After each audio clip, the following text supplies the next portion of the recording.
설날 저녁, 시어머니는 제게 숟가락과 젓가락을 주지 않았습니다. 남편은 남은 밥을 제 머리 위에 쏟아부었죠. 가정부는 식탁에 앉을 자격이 없어. 저는 조용히 보안폰을 꺼내 비상연락망에 전화했습니다. 잠시 후 5대의 장갑차가 대문 앞을 막아섰습니다. 오늘 이 박씨 집안을 완전히 끝장내 버릴 겁니다. 제 이름은 서지아입니다. 오늘은 설날 제가 박민준과 결혼한 지 3번째 해가 되는 날입니다. 관례에 따라 저는 남편을 따라 시댁에 내려왔습니다. 시부모님과 온갖 친척들이 모여 설날 저녁 식사를 하기 위해서였죠. 해가 저물기 시작하자 시댁은 사람들로 북적이기 시작했습니다.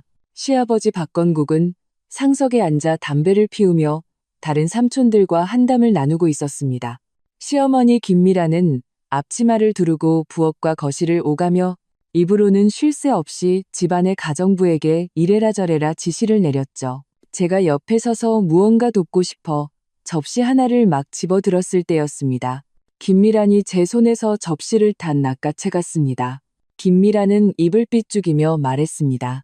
서지아, 너는 여기서 성가시게 굴지 마. 네가 만질 물건이 아니야. 가서 마당 청소나 해. 이따 식사 끝나고 다 같이 쉴 수 있게. 마음이 불편했지만 저는 고개를 끄덕이고 마당으로 나갔습니다. 김미란이 저를 탐탁지 않게 여긴다는 건 알고 있었습니다. 처음 박민준과 결혼할 때부터 그녀는 저희 집안이 평범하다는 이유로 제가 박씨 집안의 고개를 조아려야 한다고 말했죠. 사실 박씨 집안도 그리 대단할 건 없었습니다. 시아버지는 작은 기관의 중간 간부였고 박민준은 사기업에 다니며 월급도 저보다 적었으니까요. 만약 제가 박민준과 함께하기 위해 일부러 집안 사정을 숨기지 않았다면 그들의 형편으로는 제게 감히 손가락질할 자격조차 없었습니다. 제 아버지는 서만산, 바로 전국적으로 유명한 서진그룹의 회장님이십니다. 듣기 거북한 소리일지 모르지만 저희 집에서 쓰는 용돈만으로도 박씨 집안은 평생을 먹고 살 수 있을 정도였죠. 제가 신분을 숨긴 이유는 단 하나, 제 돈이 아니라 진심으로 저를 아껴주는 사람과 평생을 함께하고 싶었기 때문입니다. 박민준은 저를 쫓아다닐 때 제게 100번이고 1000번이고 순종적이었습니다. 제 집안 배경은 상관없고 오직 저라는 사람만이 중요하다고 말했죠. 저는 그 말을 믿고 혼인신고를 했습니다. 제 돈으로 박씨 집안에 더 큰 집을 사주고 박민준에게는 자가용도 사주었습니다. 하지만 제가 몰랐던 것은 이 모든 헌신이 김미란의 눈에는 제가 그들에게 굽실거린다는 증거로 비쳤다는 사실입니다. 마당 청소를 끝내고 거실로 돌아오니 식탁에는 이미 음식이 차려져 있었습니다. 생선과 고기가 가득한 꽤나 풍성해 보이는 저녁상이었습니다. 박씨 집안 친척들은 이미 서열에 따라 자리를 잡고 앉아 있었습니다. 박민준은 시아버지 옆에 앉았고 김미라는 상석의 다른 한쪽에 앉아 있었죠. 저는 주위를 둘러보았지만 식탁 위에는 수많은 수저가 놓여 있었음에도 제 자리는 없었습니다. 저는 다가가 조용히 김미란에게 물었습니다. 어머니, 제 수저는요? 김미란은 박민준에게 반찬을 집어주며 제 말에 고개도 들지 않고 차갑게 쏘아붙였습니다. 내 수저? 이 식탁에 내 자리가 어디 있다고. 가슴이 철렁 내려앉았습니다. 어머니, 오늘 설날이잖아요. 저는 이 집 며느리인데 어떻게 제 자리가 없을 수 있어요? 그때 옆에 있던 작은 어머님이 끼어들었습니다. 비꼬는 투로 말했죠. 지아야, 내가 뭐라 하는 건 아니지만 네가 박씨 집안에 시집 온 지 몇 년이 지났는데 애 하나 낳지 못했잖니. 집안일에도 별 도움이 안 되고 형님이 내 자리가 없다고 하면 그냥 끼어들지 마. 부엌에 가서 가정부랑 같이 먹으렴. 다른 삼촌도 거들었습니다. 그래, 우리 박씨 집안도 나름 체면이 있는 집안이야. 설날 저녁 같은 중요한 자리에는 아무나 앉는 게 아니지. 배경도 없는 내가 우리 집에 시집 온 것만으로도 복받은 줄 알아야지. 뭘 더 따지고 그래. 저는 박민준을 바라보았습니다.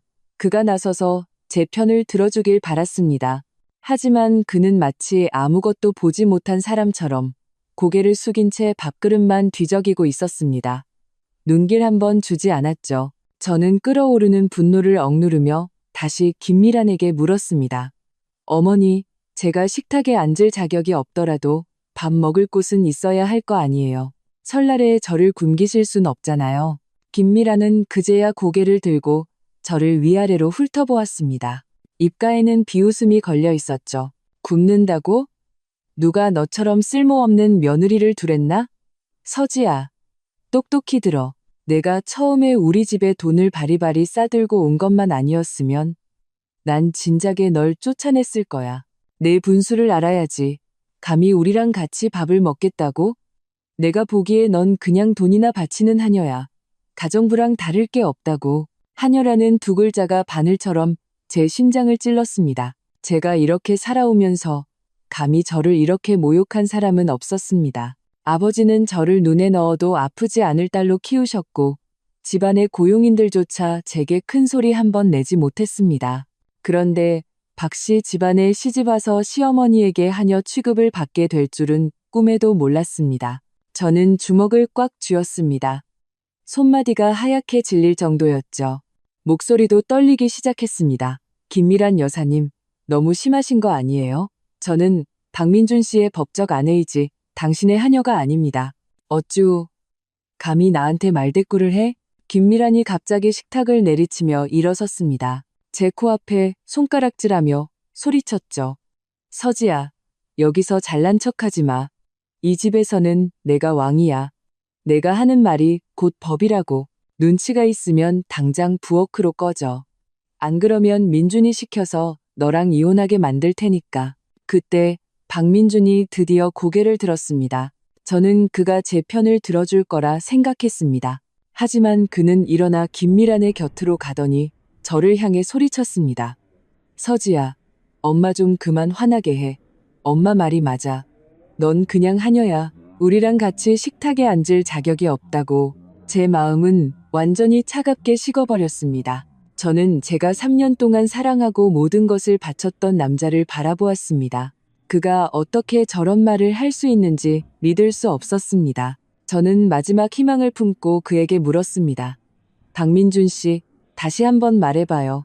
박민준의 눈빛이 흔들렸지만 김미란의 시선 아래 그는 억지로 대답했습니다. 내가 말했잖아. 넌 하녀라고. 식탁에 앉을 자격 없어. 당장 부엌으로 꺼져. 우리 가족 설날 기분 망치지 말고. 김미란은 의기양양하게 웃었습니다. 그래, 민준이 말이 맞아. 서지야, 들었어? 당장 꺼져. 저는 그 자리에 서서 온몸을 떨었습니다. 주위의 친척들은 모두 구경꾼처럼 저를 쳐다보고 있었고 몇몇은 몰래 비웃고 있었습니다. 저는 마치 광대처럼 그들의 조롱거리가 되어 있었습니다. 갑자기 박민준이 식탁에 남아있던 반쯤 찬밥그릇을 들고 제게 다가왔습니다. 저는 그가 제게 먹으라고 주는 줄 알고 마음이 약간 흔들렸습니다. 하지만 다음 순간 저는 제가 틀렸다는 것을 깨달았습니다. 박민준은 얼굴에 잔인한 미소를 띤 채 밥그릇에 담긴 남은 밥을 제 머리 위로 쏟아부었습니다. 차가운 밥알과 반찬 국물이 제 머리 위에서부터 흘러내렸습니다. 뺨과 목을 타고 옷 속으로 스며들었죠.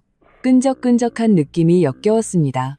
봐, 넌 이런 잔반이나 먹을 자격밖에 없어. 박민준은 빈 그릇을 바닥에 내던졌습니다. 그릇은 산산조각이 났습니다.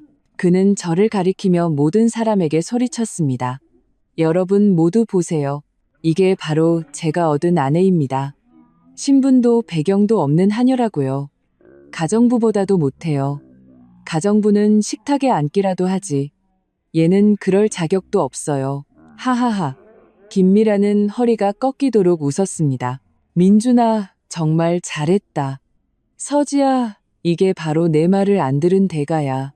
앞으로도 감히 나한테 대들 수 있는지 보자고. 친척들도 따라서 비웃기 시작했습니다. 그 웃음소리는 칼날이 되어 제 심장을 난도질했습니다.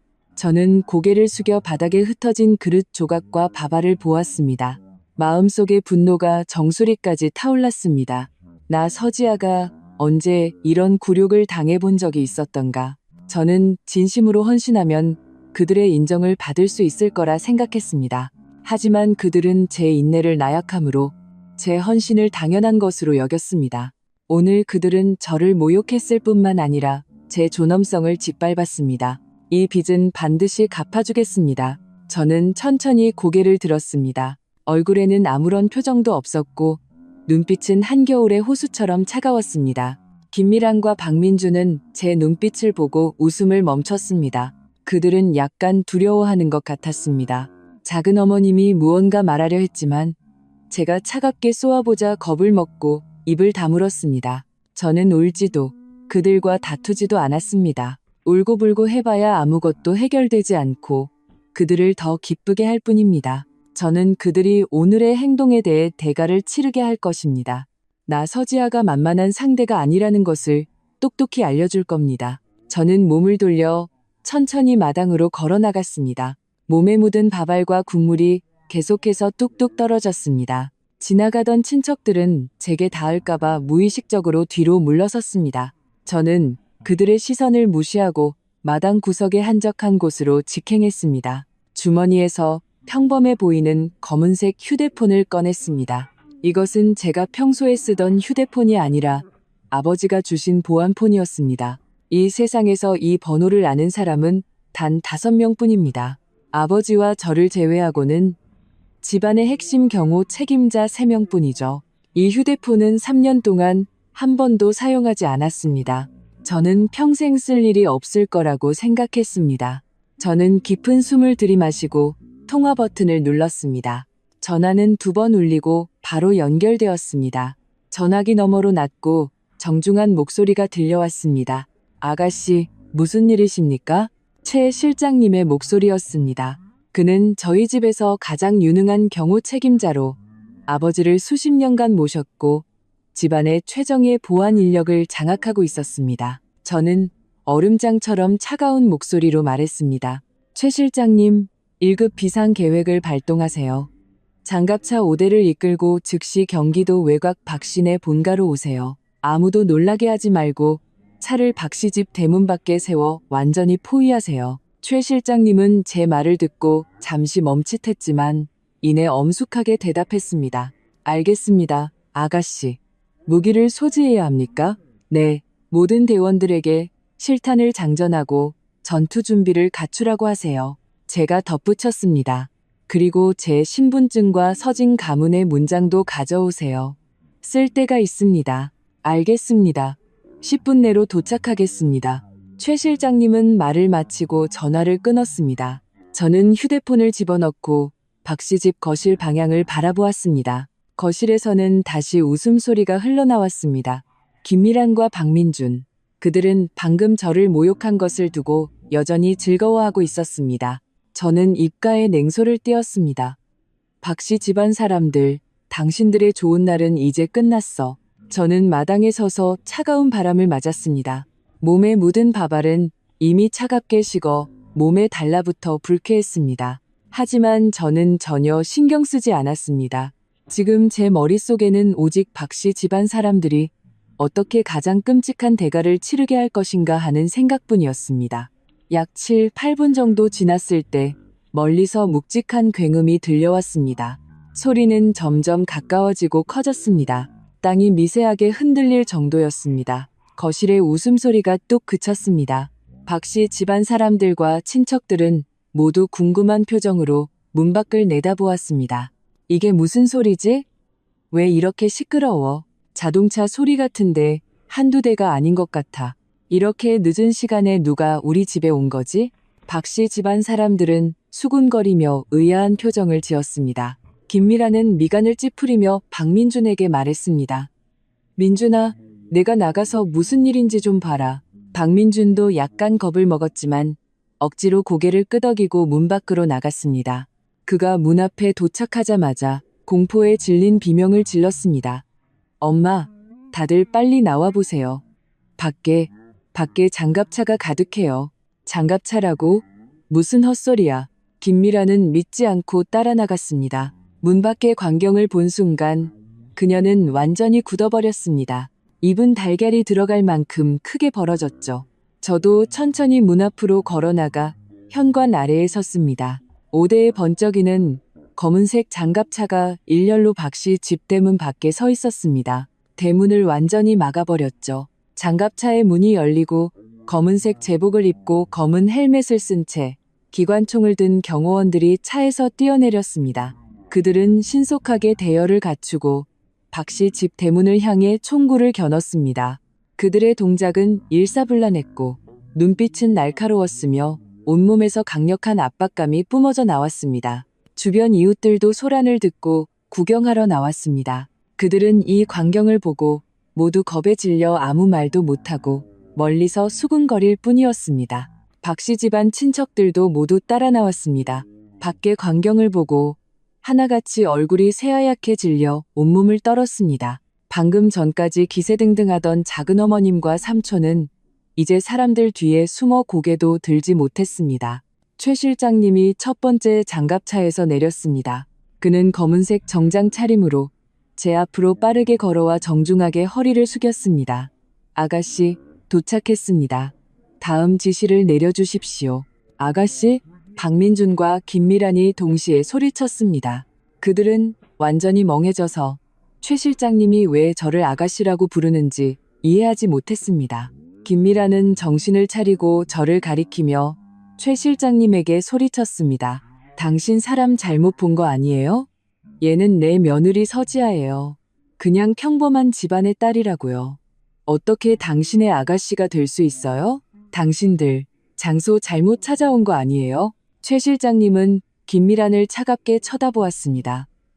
그 눈빛에 담긴 의미에 김미란은 저도 모르게 몸서리를 쳤습니다. 그는 김미란을 무시하고 계속 제게 말했습니다. 아가씨, 명령을 내려주십시오. 저는 최 실장님의 말에 대답하는 대신 김미란과 박민준을 돌아보았습니다. 입가에는 얼음처럼 차가운 미소가 걸려 있었죠. 김미란 여사님, 박민준 씨. 방금 당신들은 제가 하녀라서 식탁에 앉을 자격이 없다고 했죠? 이제 다시 한번 보세요. 제가 정말 하녀인지. 김미란과 박민준은 그제야 눈앞에 장갑차와 경호원들이 모두 저 때문에 왔다는 것을 깨달았습니다. 그들의 얼굴은 더욱 창백해졌고 눈에는 공포와 믿을 수 없다는 표정이 가득했습니다. 박민준이 떨리는 목소리로 말했습니다. 지아, 당신 도대체 누구야? 내가 누구냐고 곧 알게 될 거야. 저는 차갑게 웃으며 말했습니다. 이제 당신들은 방금 저지른 행동에 대해 대가를 치르게 될 거야. 김미라는 그때서야 두려움을 느꼈습니다. 그녀는 다리가 풀려 거의 쓰러질 뻔했지만 다행히 옆에 있던 박건국이 부축해 주었습니다.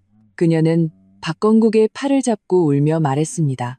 여보, 이게 도대체 어떻게 된 일이에요?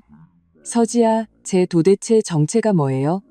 우리가 건드려서는 안 될 사람을 건드린 건가요? 박건국도 당황한 표정이 역력했습니다. 그는 저를 한번 보고 문 밖의 장갑차와 경호원들을 한번 보더니 마른 침을 삼키며 말했습니다. 나도 모르겠소.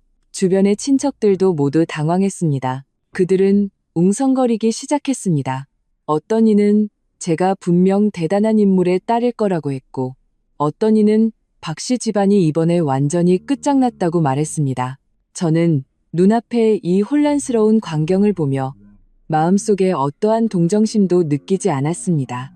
이 모든 것은 그들이 자초한 일입니다. 만약 그들이 너무 심하게 저를 궁지로 몰아넣지 않았다면 저도 이 지경까지 오지는 않았을 겁니다. 최 실장님이 다시 물었습니다.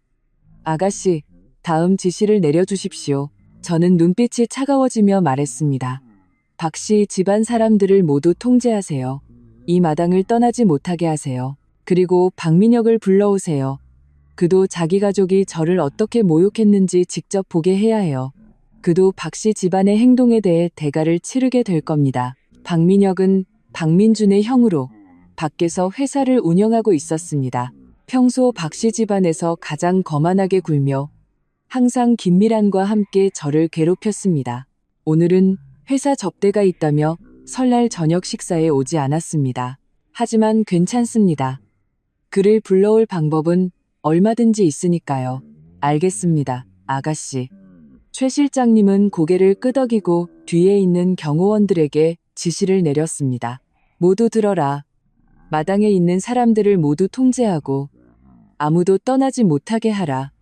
그리고 박민혁을 모셔와라. 네. 경호원들이 일제히 대답했습니다. 그리고 신속하게 움직여 박씨 집안 사람들과 친척들을 에워쌌습니다. 김미라는 경호원들이 다가오는 것을 보고 겁에 질려 울부짖었습니다. 지아야, 내가 잘못했다. 내가 너한테 그러면 안 됐는데. 우리를 용서해다오. 박민준도 따라서 무릎을 꿇었습니다. 울면서 말했죠. 지아, 내가 잘못했어. 남은 밥을 내 머리에 쏟아붓고 너를 하녀라고 욕한 거 다 내가 잘못했어. 제발 용서해줘. 다시는 안 그럴게. 저는 그들을 차갑게 바라보며 말했습니다. 이제 와서 잘못을 안다고? 늦었어. 당신들이 나를 모욕할 때 오늘 같은 날이 올 거라고는 생각 못했나? 저는 몸을 돌려 그들의 추악한 얼굴을 더는 보지 않았습니다. 마당 중앙의 돌 의자에 앉았습니다. 최 실장님이 깨끗한 수건과 외투를 건네주었습니다. 저는 수건을 받아 머리와 얼굴에 묻은 밥알과 국물을 닦아내고 외투를 입었습니다. 바깥의 차가운 바람이 여전히 불어왔지만 저는 조금도 춥지 않았습니다. 저는 마당 중앙의 돌의자에 앉아 최 실장님이 가져다 준 외투를 단단히 여몄습니다. 순수 양모로 만들어진 외투는 부드럽고 은은한 온기가 느껴졌습니다. 잠방과 국물로 얼룩진 제 낡은 소목과는 극명한 대조를 이루었죠. 마당에서는 경호원들이 이미 박씨 집안 사람들과 친척들을 중앙에 몰아넣고 포위한 상태였습니다. 경호원들은 하나같이 꼿꼿한 자세와 매처럼 날카로운 눈빛을 하고 있었고 손에 든 기관총의 검은 총구는 사람들을 향해 있었습니다. 분위기는 숨막힐 듯 긴장되었습니다. 방금 전까지 시끄럽던 박씨네 집은 이제 차가운 바람이 나뭇가지를 스치는 소리와 박씨 집안 사람들의 억눌린 흐느낌 소리만이 들릴 뿐이었습니다. 김미라는 박건국의 부축을 받으며 바닥에 주저앉아 있었습니다. 머리는 헝클어졌고 얼굴에는 눈물 자국이 가득했죠. 방금 전에 그 기세등등한 모습은 온데간데 없었습니다. 그녀는 울면서 중얼거렸습니다. 끝났어. 이제 다 끝났어. 우리가 어쩌자고 이런 거물을 건드린 거야. 박민주는 무릎을 꿇은 채 차가운 시멘트 바닥에 무릎이 박힐 듯한 자세로 있었습니다. 그는 계속해서 자신의 뺨을 때렸습니다. 짝짝 하는 소리가 조용한 마당에서 유난히 선명하게 들렸습니다. 뺨은 금세 붉게 부어올랐고 입가에서는 피가 배어 나왔지만 그는 아픔을 느끼지 못하는 듯했습니다. 입으로는 계속 애원했죠. 지아야, 내가 잘못했어. 정말 잘못했어. 엄마 말을 듣지 말았어야 했는데. 너한테 그렇게 나쁘게 굴지 말았어야 했는데. 내 머리에 밥을 쏟아붓다니. 제발 이번 한 번만 용서해줘. 앞으로는 정말 잘할게. 조상님 모시듯 할게. 내가 시키는 건 뭐든지 할게. 저는 그를 차갑게 쳐다보았습니다. 마음속에는 아무런 파동도 일지 않았습니다. 한때 저는 진심을 다해 그를 평생의 의지처로 여겼습니다. 하지만 그는 어땠나요? 제가 그의 어머니에게 모욕당할 때 그는 저를 돕기는커녕 함께 저를 짓밟았습니다. 제 존엄성을 발밑에 뭉갰죠. 이제 와서 두려워하고 용서를 빈다고? 늦었습니다. 정말로 늦었어요. 제 마음은 이미 그들에게 상처받을 대로 받아서 다시는 돌아갈 수 없었습니다. 박건국은 옆에 서서 얼굴이 새하얗게 질린 채 온몸을 떨고 있었습니다. 그는 저를 한 번, 주변을 둘러싼 경호원들을 한 번 보더니 입술을 달싹였습니다. 무언가 말하고 싶어 했지만 끝내 입을 열지 못했습니다. 그 역시 지금은 무슨 말을 해도 소용없다는 것을 아는 듯 했습니다. 그저 이 모든 상황이 벌어지는 것을 지켜볼 뿐이었죠. 방금 전까지 김미란과 함께 저를 비꼬던 친척들은 이제 하나같이 목을 움츠리고 고개를 숙인 채 저와 눈도 마주치지 못했습니다. 작은 어머님은 삼촌 뒤에 숨어 그의 팔을 꼭 붙잡고 몸을 떨었고 삼촌 역시 이마에 식은땀을 흘리며 중얼거렸습니다. 오해야. 이건 다 오해야. 지아야. 우리가 아까 한 말은 다 농담이었어. 제발 마음에 담아두지 마라. 농담이라고요? 저는 차갑게 웃었습니다. 목소리는 크지 않았지만 모든 사람의 귀에 똑똑히 들렸습니다. 사람을 하녀 취급하며 모욕하고 남은 밥을 머리에 쏟아붓는 게 농담이라고요? 삼촌 박씨 집안의 농담은 참 별나네요. 삼촌은 제 말에 얼굴이 불그락푸르락해지며 고개를 더욱 숙였습니다. 다시는 입을 열지 못했죠. 다른 친척들도 모두 쥐 죽은 듯 조용해졌습니다. 불똥이 틀까 두려워하는 모습이었습니다. 주변 이웃들은 멀리 경계선 밖에서 발꿈치를 들고 안을 들여다보고 있었습니다. 그들은 수군거리며 박씨 집안 사람들을 경멸과 고소함이 섞인 눈빛으로 바라보았습니다. 평소 박씨 집안은 동네에서 꽤나 위세를 부렸고 특히 김미라는 악랄하기로 소문나 많은 사람에게 미움을 샀기 때문입니다. 이제 박씨 집안이 몰락하는 것을 보니 그들 마음속에는 통쾌함이 자리 잡았습니다. 거봐. 저 집사람들 인성이 별로라고 했잖아. 돈 좀 있고 힘 좀 있다고 이 사람 저 사람 괴롭히더니 결국 벌 받는구나. 맞아. 특히 저 김미란. 며느리한테 너무 심했어.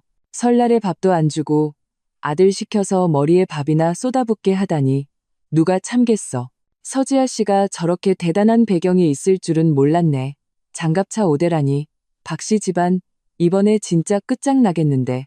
이런 수군거림이 제 귀에도 들렸지만 신경 쓰지 않았습니다. 중요한 것은 박씨 집안이 자신들의 행동에 대해 대가를 치르게 하는 것이었으니까요. 그때 검은색 세단 한 대가 박씨 집을 향해 달려왔습니다. 차는 장갑차 옆에 멈춰 섰습니다. 문이 열리고 정장을 입은 배불뚝이 남자가 차에서 내렸습니다. 그는 문 앞의 광경을 보고 잠시 멈칫하더니 미간을 찌푸리며 짜증 가득한 얼굴로 문 쪽으로 걸어왔습니다. 당신들 뭐야? 왜 남의 집 앞에 차를 세우고 난리야? 오늘이 설날인 줄 몰라? 당장 차 빼. 남자는 걸어오면서 큰 소리로 외쳤습니다. 말투는 매우 거만했죠. 제가 고개를 들어보니 온 사람은 바로 박민혁이었습니다. 아마 접대가 끝나고 술을 좀 마신 모양인지 얼굴은 붉었고 눈빛도 약간 풀려 있었습니다. 그는 아직 집안에 무슨 일이 일어났는지 모르는 채 여전히 그 아나무인인 태도를 유지하고 있었습니다. 김미라는 박민혁을 보자 마치 구명줄을 잡은 사람처럼 울음을 뚝 그치고 바닥에서 힘겹게 일어나 그에게 달려갔습니다. 민혁아, 네가 드디어 왔구나. 어서 우리 좀 구해줘. 박민혁은 김미란을 보고 깜짝 놀라며 물었습니다. 엄마, 이게 무슨 일이에요? 이 사람들은 누구고요? 왜 우리 집을 둘러싸고 있는 거예요? 다 저 여자 때문이야. 저 서지야. 저 쌍년이 꾸민 짓이라고. 김미라는 저를 가리키며 격분해서 소리쳤습니다. 어디서 이런 무리를 데려와서 우리 집을 포위하고 우리를 손봐주겠다고 하잖아. 민혁아, 네가 빨리 어떻게 좀 해봐. 너 아는 높은 분들 많잖아. 어서 전화해서 우리 좀 구해달라고 해. 박민혁은 김미란이 가리키는 방향을 따라 저를 보았습니다. 제 머리와 옷에 남은 밥풀 자국을 보고도 동정심은커녕 비웃음을 터뜨렸습니다. 어이구, 이게 무슨 꼴이야. 엄마한테 혼났나 보네. 그것도 네가 말을 안 들으니까 그렇지. 서지야, 우리 엄마가 널 가르치는 건 다 널 위해서야. 그런데 감히 사람들을 데려와서 소란을 피워? 아주 죽고 싶어서 환장했구나. 그는 말하며 제게 다가왔습니다. 눈에는 경멸과 무시가 가득했죠. 아마 제가 데려온 사람들이 그냥 동네 건달쯤이라고 생각한 모양입니다. 자신의 신분을 밝히면 우리가 모두 겁을 먹고 도망갈 거라고 생각했겠죠. 최 실장님이 미간을 찌푸리며 옆에 있던 두 경호원에게 눈짓을 했습니다. 두 경호원은 즉시 앞으로 나와 제 앞을 가로막고 차가운 눈빛으로 박민혁을 노려보았습니다. 박민혁은 경호원들의 눈빛에 겁을 먹고 걸음을 멈췄습니다. 그는 잠시 멈칫하더니 다시 억지로 허세를 부리며 말했습니다. 너희들 뭐야? 내가 누군지 알아? 나는 휘성기업의 박민혁 대표야. 시청의 김 국장님도 알고 왕 과장님도 안다고. 눈치가 있으면 당장 사람들 데리고 꺼져. 안 그러면 내가 너희들 가만 안 둘 줄 알아. 그는 소위 높은 분들의 이름을 대면 우리가 겁을 먹을 거라고 생각했습니다. 하지만 그가 모르는 것은 그들이 제 눈에는 아무것도 아니라는 사실이었습니다. 제 아버지가 한마디만 하면 그들은 모두 자리에서 쫓겨날 신세였죠. 저는 돌의자에서 천천히 일어나 박민혁 앞으로 걸어갔습니다. 그를 차갑게 바라보며 말했죠. 박민혁 씨, 방금 뭐라고 했어요? 다시 한번 말해봐요. 박민혁은 제 눈빛에 속으로 겁을 먹었지만 억지로 태연한 척 말했습니다. 내가 말했잖아. 죽고 싶어서 환장했다고. 감히 사람들을 데려와서 우리 박씨 집안에 소란을 피워? 서지아, 내가 충고하는데 당장 이 사람들 데리고 꺼지고 우리 엄마한테 사과해. 안 그러면 내가 너를. 그의 말이 채 끝나기도 전에 저는 손을 들어 그의 뺨을 세게 후려쳤습니다. 짝 하는 소리와 함께 박민혁의 고개가 돌아갔고 얼굴에는 선명한 붉은 손자국이 남았습니다. 박민혁은 멍해졌습니다. 그는 뺨을 감싸준 채 믿을 수 없다는 듯 저를 보았습니다. 네, 네가 감히 날 쳐? 치는 게 뭐 어때서요? 저는 차갑게 웃었습니다. 당신들 모자는 날 괴롭혀도 되고 나는 반격하면 안 되나요? 박민혁 씨, 당신이 평소에 당신 엄마랑 같이 날 괴롭힐 때 오늘 같은 날이 올 거라고는 생각 못했어요? 이게 정말 미쳤나? 박민혁은 분노로 온몸을 떨었습니다. 그는 저를 가리키며 경호원들에게 소리쳤습니다. 너희들 뭐해? 당장 이 미친 여자 잡아. 내가 대가를 치르게 해줄 테니까. 하지만 경호원들은 그의 말을 듣지 못한 것처럼 그 자리에 꼼짝도 하지 않았습니다. 당연하죠.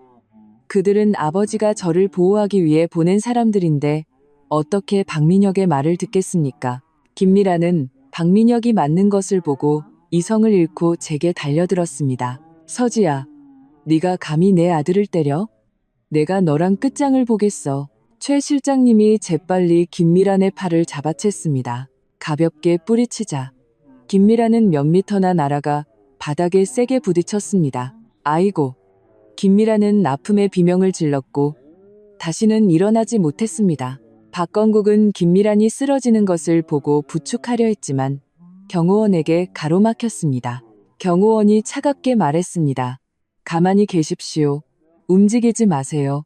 박건국은 겁에 질려 몸을 움츠리고 다시는 움직이지 못했습니다. 박민혁은 이 광경을 보고 드디어 상황이 심상치 않다는 것을 깨달았습니다. 그는 눈앞에 잘 훈련된 경호원들과 제 차가운 눈빛을 보고 마음속으로 공포를 느끼기 시작했습니다.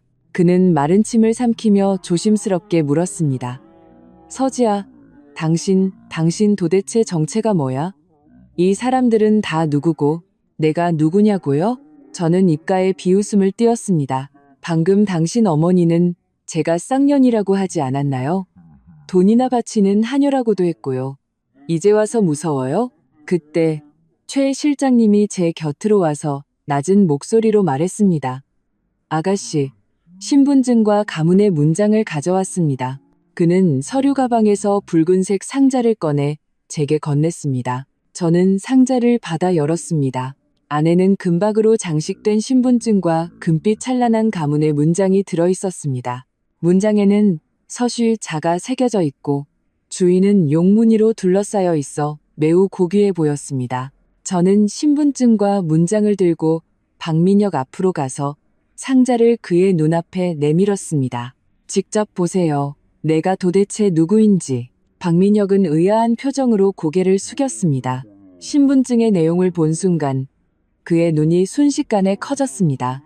얼굴의 핏기가 순식간에 사라졌죠. 그는 떨리는 손가락으로 신분증의 이름과 신분을 가리키며 목소리가 변했습니다. 서지아. 서진그룹 서만산 회장님의 외동딸. 이건 불가능해. 내가 어떻게 서만산의 딸이야. 그는 자신이 그동안 무시하고 괴롭혔던 평범한 집안 출신의 재수씨가 전국적으로 유명한 재벌 서만산의 외동딸이라는 사실을 도저히 믿을 수 없었습니다. 이것은 마치 허무맹랑한 이야기 같았습니다. 김미라는 온몸이 아팠지만 힘겹게 고개를 들어 제가 들고 있는 신분증과 문장을 보았습니다. 서진그룹과 서만산이라는 글자를 본 순간 그녀는 완전히 굳어버렸습니다. 눈은 문장을 뚫어져라 쳐다보며 입으로는 중얼거렸습니다. 서만산, 서진그룹, 어떻게 이럴 수가. 그녀는 드디어 자신이 이번에 정말로 건드려서는 안 될 사람을 건드렸다는 것을 깨달았습니다. 서만산이 어떤 인물입니까? 발 한 번 구르면 재계 전체가 흔들리는 대인물입니다. 박씨 집안은 물론이고 그들이 소위 높은 분들이라고 부르는 시의 관리들조차 서만산 앞에서는 아무것도 아니었습니다. 박건국은 박민혁과 김미란의 반응을 보고 궁금해서 다가왔습니다.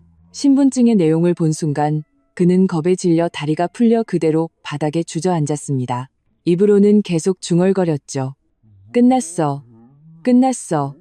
이제 다 끝났어. 우리 박씨 집안은 망했어. 박씨 집안 친척들도 모두 궁금해서 목을 길게 빼고 있었습니다. 그들이 서만산의 외동딸이라는 말을 들었을 때 하나같이 얼굴이 새하얗게 질려 온몸을 떨었습니다. 그들은 드디어 자신들이 방금 얼마나 어리석었는지 깨달았습니다. 감히 김미란과 함께 재벌의 딸을 모욕하다니. 작은 어머님은 겁에 질려 울음을 터뜨렸습니다. 그녀는 바닥에 무릎을 꿇고 제게 계속 머리를 조아렸습니다. 서 아가씨, 제가 잘못했습니다. 제가 김미란과 함께 당신을 모욕하면 안 됐는데 제가 사람 보는 눈이 없었습니다. 제발 이번 한 번만 용서해 주세요. 다시는 안 그럴게요. 다른 친척들도 팬 따라서 무릎을 꿇고 계속해서 저에게 머리를 조아리며 용서를 빌었습니다. 그들의 울음소리와 애원소리가 뒤섞여 마당에 울려 퍼졌습니다. 저는 그들을 차갑게 바라보았습니다. 마음속에는 어떠한 동정심도 없었습니다. 이 사람들은 방금 전까지 김미란과 함께 저를 조롱하던 자들입니다. 이제 제 신분을 알게 되자 무릎을 꿇고 용서를 빌기 시작했습니다. 그들의 모습은 너무나 추악했습니다.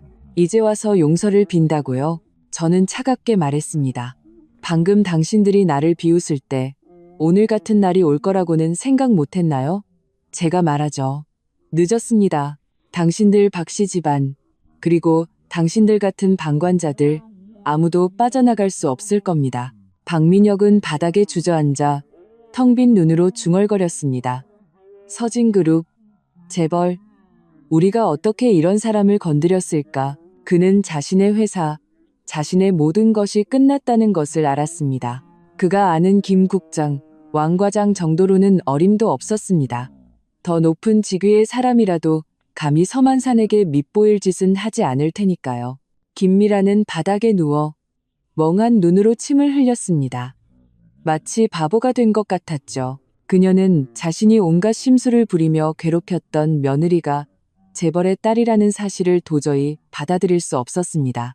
그녀는 자신의 행동에 대해 뼈저리게 후회했지만 이제 와서는 아무 소용이 없었습니다.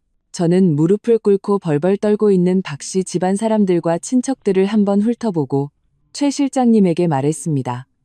최 실장님, 저 친척들은 일단 보내주세요. 제가 손볼 사람은 박씨 집안이지 그들과는 상관없으니까요. 다만 오늘의 교훈을 기억하고 앞으로는 남의 집안일에 함부로 끼어들지 말라고 전하세요. 알겠습니다, 아가씨. 최 실장님은 고개를 끄덕이고 경호원들에게 지시를 내렸습니다. 저 친척들은 보내줘라. 당장 여기서 떠나라고 해. 그 친척들은 이 말을 듣고 마치 사면이라도 받은 것처럼 하나같이 일어나 허둥지둥 문 밖으로 도망쳤습니다. 그들은 도망가면서도 제게 계속 감사하다고 말했습니다. 제가 마음을 바꿀까봐 두려워하는 모습이었습니다. 곧 마당에는 박씨 집안 사람들과 저희 쪽 사람들만 남았습니다. 박건국은 바닥에 주저앉아 있었고 김미라는 바보처럼 누워 있었으며 박민준과 박민혁은 무릎을 꿇은 채 텅 빈 눈으로 온몸을 떨고 있었습니다. 저는 그들 앞으로 다가가 위에서 내려다보며 말했습니다. 박씨 집안이 내게 진 빚, 내가 하나하나 받아낼 겁니다. 당신들이 방금 나를 모욕했던 그 말들, 그 행동들, 내가 몇 배로 갚아주겠어요. 박민준이 고개를 들어 울며 말했습니다. 지아야, 내가 잘못했어. 정말 잘못했다는 거 알아. 우리 집 모든 게 다 네가 해준 거잖아. 집도 내가 사주고, 차도 내가 사주고, 형 회사도 내가 몰래 도와준 거잖아. 우리가 은혜를 원수로 갚으면 안 됐는데, 너한테 이렇게 대하면 안 됐는데, 제발 한 번만 더 기회를 줘. 그의 말이 맞았습니다. 박씨 집안의 집은 제가 전액 현금으로 사준 것이었고 박민준의 차도 제가 사준 것이었습니다. 박민혁의 회사가 자금난에 시달릴 때 제가 익명으로 돈을 보내준 것도 사실입니다. 저는 진심으로 그들에게 잘해주면 그들도 진심으로 저를 대할 거라고 생각했습니다. 하지만 제가 몰랐던 것은 제 진심이 그들의 탐욕과 무정한 모욕으로 돌아왔다는 사실입니다. 기회? 저는 차갑게 웃었습니다. 나는 당신들에게 수없이 많은 기회를 줬어요. 당신들이 처음 나를 괴롭혔을 때 나는 참았어요. 당신들이 나를 몇 번이고 모욕했을 때도 나는 참았어요. 그런데 당신들은요? 당신들은 내 인내를 나약함으로 내 헌신을 당연한 것으로 여겼어요. 이제 와서 내게 기회를 달라고? 불가능해요. 저는 잠시 말을 멈추고 계속했습니다. 그리고 당신들 박씨 집안의 집, 차, 그리고 박민혁 회사의 자금, 그 모든 것은 내가 준 거예요. 오늘부터 나는 그 모든 것을 회수할 겁니다. 그뿐만이 아니에요. 당신들 박씨 집안은 내게 빚을 졌어요. 내 존엄성, 내 억울함에 대한 빚을. 나는 당신들이 그 빚을 몇 배로 갚게 할 겁니다. 박민혁이 고개를 들어 절망적으로 말했습니다. 서 아가씨, 저희가 잘못했습니다. 저희가 모든 것을 돌려드리겠습니다. 보상도 해드리겠습니다. 제발 저희를 막다른 길로 몰지는 말아주세요. 막다른 길. 저는 눈빛이 차가워졌습니다. 당신들이 나를 모욕할 때 나를 막다른 길로 몰지 말아야겠다는 생각은 안 했나요? 이제 와서 무섭다고? 늦었습니다. 저는 최 실장님에게 말했습니다. 최 실장님, 지금 바로 박씨 집안의 모든 자산을 동결시키세요. 박민혁 회사의 계좌와 그들 명의의 부동산, 차량 전부 압류하세요. 그리고 국세청과 공정거래위원회에 연락해서 박민혁의 회사를 철저히 조사하라고 하세요. 그의 회사가 얼마나 깨끗한지 한번 보죠. 알겠습니다, 아가씨. 바로 조치하겠습니다. 최 실장님은 고개를 끄덕이고 휴대폰을 꺼내 전화를 걸기 시작했습니다. 박민혁은 제 말을 듣고 완전히 절망했습니다. 그는 자신의 회사가 조사를 견딜 수 없다는 것을 알았습니다. 불법적인 운영과 탈세가 많았기 때문입니다. 일단 조사가 시작되면 회사는 파산할 것이고 자신은 감옥에 가게 될 것입니다. 김미라는 드디어 멍한 상태에서 깨어났습니다. 그녀는 기어와서 제 다리를 붙잡고 울며 말했습니다. 서 아가씨, 내가 잘못했어요. 내가 당신을 괴롭히고 모욕하면 안 됐는데. 제발 민준이 엄마인 걸 봐서라도 우리를 용서해줘요. 내가 앞으로는 당신을 친딸처럼 잘 모실게요. 저는 힘껏 발로 그녀를 걷어찼습니다. 차갑게 말했죠. 나한테 손대지 마. 당신은 자격 없어. 내 어머니는 한 분뿐이야. 당신 따위가 그분과 비교될 수 없어. 김미라는 걷어차여 바닥에 나뒹굴었고 아픔에 신음하며 다시는 제게 다가오지 못했습니다. 차가운 바람은 여전히 불고 박씨네 집은 아수라장이었습니다. 박씨 집안 사람들은 하나같이 바닥에 주저앉아 절망적으로 울고 있었습니다. 그리고 저는 마당 중앙에 서서 차가운 눈빛으로 어떠한 연민도 없이 그들을 바라보았습니다. 최 실장님이 전화를 마치고 제 곁으로 와서 공손하게 말했습니다. 아가씨, 모두 조치했습니다. 국세청과 공정거래위원회 사람들이 이쪽으로 오고 있습니다. 10분 내로 도착할 겁니다. 그리고 박민혁의 회사 계좌는 이미 동결되었고 명의의 부동산과 차량도 관련 부서에 통보하여 압류 준비를 마쳤습니다. 저는 고개를 끄덕이며 무표정하게 말했습니다. 좋아요. 수고했어요. 박민혁은 최 실장님의 말을 듣고 완전히 무너졌습니다. 그는 바닥에 엎드려 울면서 머리를 베섰습니다. 이마에서는 피가 배어 나왔습니다. 서 아가씨, 제가 잘못했습니다. 정말 잘못했어요. 제 회사는 망하면 안 돼요. 제 평생의 피와 땀이란 말입니다. 제발 자비를 베풀어 주세요. 제가 회사 지분의 절반을 드리겠습니다. 아니, 회사를 전부 드리겠습니다. 제발 제 회사만은 압류하지 말아주세요. 당신 회사라고. 저는 차갑게 웃었습니다. 박민혁 씨, 당신이 감히 당신 회사라고 말할 수 있어요? 당신 회사가 자금난으로 파산 직전이었을 때 누가 익명으로 5억 원을 보내줘서 위기를 넘기게 해줬죠? 누가 당신에게 큰 프로젝트 몇 개를 소개해줘서 회사를 살려냈죠? 당신이 지금 이 자리에 있는 건 전부나 덕분이에요. 그런데 당신은요? 감사하기는커녕 당신 엄마랑 같이 나를 괴롭히고 모욕했어요. 이제 와서 그게 당신의 피와 땀이라고? 제가 말하죠. 이 회사는 처음부터 내 공이 있었던 거예요. 이제 내가 그걸 되찾아가는 건 당연한 일이에요. 박민혁은 제 말에 아무 대꾸도 못하고 그저 바닥에 엎드려 울기만 했습니다. 그는 이제야 자신이 얼마나 어리석었는지 깨달았습니다. 만약 자신과 어머니가 그렇게 탐욕스럽고 속물적이지 않고 서지아를 잘 대했다면 그들의 집안은 지금쯤 서진그룹 덕분에 훨훨 날아다녔을 겁니다. 어쩌다 이 지경까지 오게 되었을까요? 김미라는 바닥에 누워 제 말을 듣고 울기 시작했습니다. 서 아가씨, 내가 잘못했어요. 정말 잘못했다는 거 알아요. 내가 눈이 멀었어요. 너무 욕심이 많았어요. 당신을 괴롭히고 무시하면 안 됐는데. 제발 우리를 용서해줘요. 우리가 앞으로는 꼭 은혜에 보답할게요. 보답이라고. 저는 차갑게 말했습니다. 당신들의 보답. 나는 감당할 수 없어요. 내가 필요했던 건 존중이었어요. 하지만 당신들이 내게 준 건 모욕과 상처뿐이었죠. 김미란 여사님, 기억해요. 내가 처음 시집 왔을 때 당신은 사사건건 나를 괴롭혔어요. 매일 동트기 전에 일어나서 집안일을 하게 하고 밥하고 빨래하고 청소하고 나를 가정부처럼 부려먹었죠. 한 번은 내가 감기에 걸려서 하루 쉬고 싶다고 하니까 쉬게 해주기는커녕 꾀병 부린다고 욕하면서 고열에 시달리는 나한테 빨래를 시켰어요. 그리고 지난번 우리 엄마가 나한테 수입과일을 한 상자 보내줬을 때 당신은 그걸 전부 당신 친구들한테 나눠주고 나한테는 그런 싸구려는 박씨 집안에 드릴 자격이 없다고 했죠. 이런 일들 다 잊었어요? 저는 김미란이 제게 준 상처들을 하나하나 읊었습니다. 하나를 말할 때마다 김미란의 얼굴은 한 내씩 더 하얗게 질렸습니다. 그녀는 자신이 이미 잊어버린 사소한 일들을 제가 모두 기억하고 있다는 사실에 충격을 받은 듯 했습니다. 나는 김미란은 입을 열었지만 아무 말도 하지 못했습니다.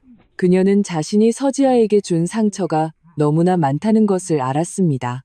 박건국은 바닥에 주저앉아 함께 울기 시작했습니다. 서 아가씨, 다 우리 잘못이오. 우리가 당신에게 정말 미안하게 됐소. 제발 우리 집 민준이와 부부였던 정을 봐서라도 우리를 용서해 주시오. 부부의 정? 저는 박민준을 바라보았습니다. 눈빛은 얼음장처럼 차가웠습니다.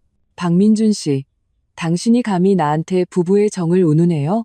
오늘 저녁 당신이 내 머리에 남은 밥을 쏟아부었을 때 우리가 부부였다는 생각은 했어요? 당신이 나를 하녀라고 식탁에 앉을 자격도 없다고 욕했을 때 우리가 부부였다는 생각은 했어요? 내가 당신 엄마와 형에게 괴롭힘 당할 때 당신이 나를 돕기는커녕 함께 나를 짓밟았을 때 우리가 부부였다는 생각은 했어요? 박민준 씨, 우리 사이의 부부의 정은 당신이 내 머리에 밥을 쏟아부은 그 순간 완전히 끝났어요. 오늘부로 우리 이혼해요. 박민준은 이혼이라는 두 글자를 듣고 더욱 서럽게 울었습니다. 지아야, 안 돼. 이혼은 안 돼. 내가 잘못했어. 앞으로는 정말 고칠게. 너한테 정말 잘할게. 다시는 너랑 싸우지도 않고 너를 괴롭히지도 않을게. 제발 나랑 이혼하지 말아줘. 늦었어. 저는 단호하게 말했습니다. 나는 당신에게 너무 많은 기회를 줬어요. 당신이 스스로 젠시하지 않은 거예요. 우리 사이는 다시는 예전으로 돌아갈 수 없어요. 그때 멀리서 경찰차 사이렌 소리가 들려왔습니다. 곧 경찰차 몇 대와 국세청, 공정거래위원회라고 적힌 차 몇 대가 박씨네 집 문 앞에 도착했습니다. 차가 멈추자 제복을 입은 사람들이 차에서 내렸습니다. 선두에 선 사람은 안경을 쓴 매우 엄격해 보이는 중년 남성이었습니다. 그 중년 남성은 최 실장님 앞으로 걸어와 공손하게 말했습니다. 최 실장님, 저희가 왔습니다. 어떤 지시가 있으신지요? 최 실장님은 저를 가리키며 말했습니다. 이분은 저희 서진 가문의 아가씨, 서지아 아가씨입니다. 이번 일은 서 아가씨께서 전적으로 책임지십니다. 여러분은 서 아가씨의 지시에 따르시면 됩니다. 그 중년 남성은 즉시 몸을 돌려 제 앞으로 와서 공손하게 허리를 숙였습니다. 서 아가씨, 안녕하십니까? 저는 국세청의 장 국장입니다. 어떤 일이든 분부만 내리십시오. 옆에 있던 공정위 제복을 입은 남자도 한 걸음 앞으로 나와 공손하게 말했습니다. 서 아가씨, 안녕하십니까? 저는 공정거래위원회의 이 위원장입니다. 저희는 준비를 마쳤습니다. 언제든지 업무를 개시할 수 있습니다. 박민혁과 김미라는 장 국장과 이 위원장을 보고 눈이 번쩍 뜨였습니다. 그들은 자신들이 예전에 알던 사람들이 바로 이 두 사람이라는 사실에 놀랐습니다.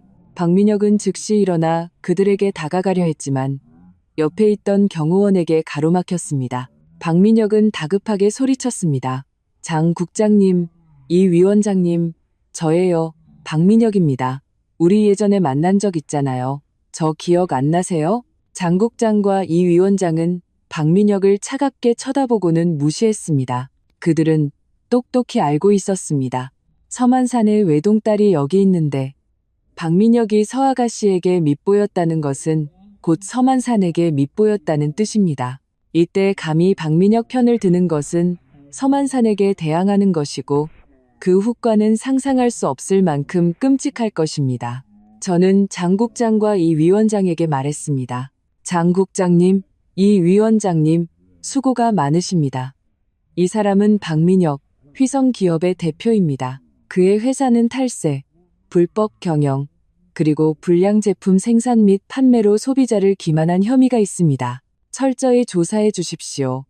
단 하나의 디테일도 놓치지 마세요. 그리고 박 씨 집안의 모든 자산, 부동산, 차량, 예금 등은 모두 불법 소득으로 취득한 혐의가 있으니 함께 압류 및 동결해 주십시오. 네, 서 아가씨. 철저히 조사하겠습니다. 장 국장과 이 위원장, 이 일제히 대답했습니다. 그들은 말을 마치고 몸을 돌려 뒤에 있는 직원들에게 지시를 내렸습니다. 모두 행동 개시. 휘성기업의 관련 장부를 철저히 조사하고 박 씨 집안의 모든 자산을 압류하라. 직원들은 즉시 행동에 나섰습니다. 어떤 이들은 박민혁을 따라 그의 회사로 가서 장부를 조사했고 어떤 이들은 박 씨네 집에서 관련 증거를 수색하기 시작했습니다. 또 어떤 이들은 부동산과 차량의 압류 수속을 밟으러 갔습니다.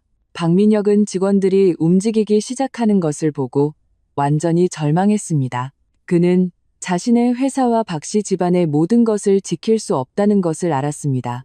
그는 바닥에 주저앉아 텅 빈 눈으로 바보처럼 멍하니 있었습니다. 김미라는 이 광경을 보고 더욱 서럽게 울었습니다. 그녀는 기어와서 다시 제 다리를 붙잡고 울며 말했습니다. 서 아가씨, 제발 우리를 용서해줘요. 우리가 정말 잘못했어요. 다시는 안 그럴게요. 저는 다시 힘껏 그녀를 걷어찼습니다. 차갑게 말했죠. 더 이상 나를 귀찮게 하지 마. 당신들의 최후는 모두 당신들 스스로가 자초한 거야. 누구도 원망할 수 없어. 김미라는 걷어차여 바닥에 나뒹굴었고 다시는 일어나지 못했습니다. 그녀는 바닥에 누워 마당에서 바쁘게 움직이는 직원들의 모습을 보며 박민혁과 박건국의 절망적인 표정을 보며 마음속에 후회가 가득했습니다. 만약 처음에 서지아를 잘 대했다면, 만약 처음에 그렇게 속물적이고 탐욕스럽지 않았다면 그들의 박씨 집안이 어떻게 오늘 이 지경까지 오게 되었을까요? 주변 이웃들은 더욱 흥미진진하게 구경했습니다. 그들은 수군거렸습니다. 꼴 좋다. 정말 꼴 좋아. 저 집사람들 평소에 못된 짓만 골라 하더니 결국 벌 받는구나. 맞아, 서 아가씨가 잘했어. 저렇게 은혜도 모르고 속물적인 집안은 혼쭐이 나야 해. 나는 저 집이 예전부터 마음에 안 들었어. 김미란 저 할망구, 동네에서 깡패처럼 굴면서 아무나 괴롭히더니 드디어 임자 만났네. 이런 수군거림이 박씨 집안 사람들의 귀에도 들렸습니다. 그들의 얼굴은 불타는 듯 뜨거웠고 쥐구멍에라도 숨고 싶은 심정이었습니다. 하지만 그들은 지금 아무것도 할 수 없었고 그저 이 모든 상황이 벌어지는 것을 지켜볼 뿐이었습니다. 얼마 지나지 않아 박민혁의 회사로 장부를 조사하러 갔던 직원이 전화를 걸어왔습니다. 장 국장에게 보고했죠. 국장님, 휘성기업에서 대량의 불법 장부를 발견했습니다. 탈세 혐의가 있으며 금액은 200억 원에 달합니다. 그리고 불량 제품을 생산하고 판매한 증거도 확보했습니다. 관련 금액 역시 상당합니다. 장 국장님은 고개를 끄덕이고 제게 말했습니다. 서 아가씨, 상황이 파악되었습니다. 휘성기업은 탈세 및 불량 제품 생산, 판매 혐의가 있으며 증거는 명백합니다. 저는 차갑게 말했습니다. 증거가 명백하다면 관련 법규에 따라 처리하세요. 벌금은 벌금대로, 징역은 징역대로 어떠한 관용도 베풀지 마세요. 네, 서 아가씨. 장 국장님은 대답하고 직원들에게 지시를 내렸습니다. 즉시 박민혁을 국세청으로 연행하여 조사를 받게 하고 법에 따라 처리하라. 세무제복을 입은 직원 2명이 즉시 잔첸 바닥에 주저앉아 있던 박민혁을 일으켜 세워 연행하려 했습니다. 박민혁은 필사적으로 발버둥 치며 소리쳤습니다. 날 놔. 너희들 날 놔. 나는 억울해. 나는 탈세하지 않았어. 불량 제품도 만들지 않았다고. 하지만 그의 발버둥은 헛수고였습니다. 직원들은 그를 무시하고 그를 끌고 밖으로 나갔습니다. 김미라는 박민혁이 연행되는 것을 보고 다급하게 소리쳤습니다. 민혁아, 내 아들아, 너희들 내 아들을 데려가면 안 돼. 걔는 억울해. 그녀는 일어나서 박민혁을 쫓아가려 했지만 일어나자마자 다시 쓰러졌습니다. 그녀는 그저 바닥에 누워 박민혁이 직원들에게 끌려가는 것을 지켜보며 애끓는 심정으로 울부짖었습니다. 박건국은 박민혁이 연행되는 것을 보고 안절부절 못했습니다. 그는 선첸 말리려 했지만 경호원에게 가로막혔습니다. 그는 그저 바닥에 주저앉아 계속 중얼거렸습니다. 끝났어. 끝났어. 모든 게 다 끝났어. 그때 또 다른 차 몇 대가 도착했습니다. 차가 멈추자 검찰 제복을 입은 사람들이 차에서 내렸습니다. 선두에 선 중년 남성이 제 앞으로 걸어와 공손하게 말했습니다. 서지아 아가씨, 안녕하십니까? 저희는 검찰입니다. 박건국이 직위를 이용하여 뇌물을 수수한 혐의가 있다는 제보를 받았습니다. 이 사건을 조사하러 왔습니다. 저는 고개를 끄덕이며 말했습니다. 수고가 많으십니다. 박건국은 저기 있습니다. 언제든지 조사하셔도 됩니다. 박건국은 검찰이라는 세 글자를 듣고 겁에 질려 온몸을 떨었습니다. 그는 자신이 뇌물을 받은 사실이 어떻게 발각되었는지 도저히 이해할 수 없었습니다. 그는 바닥에 주저앉아 계속 중얼거렸습니다.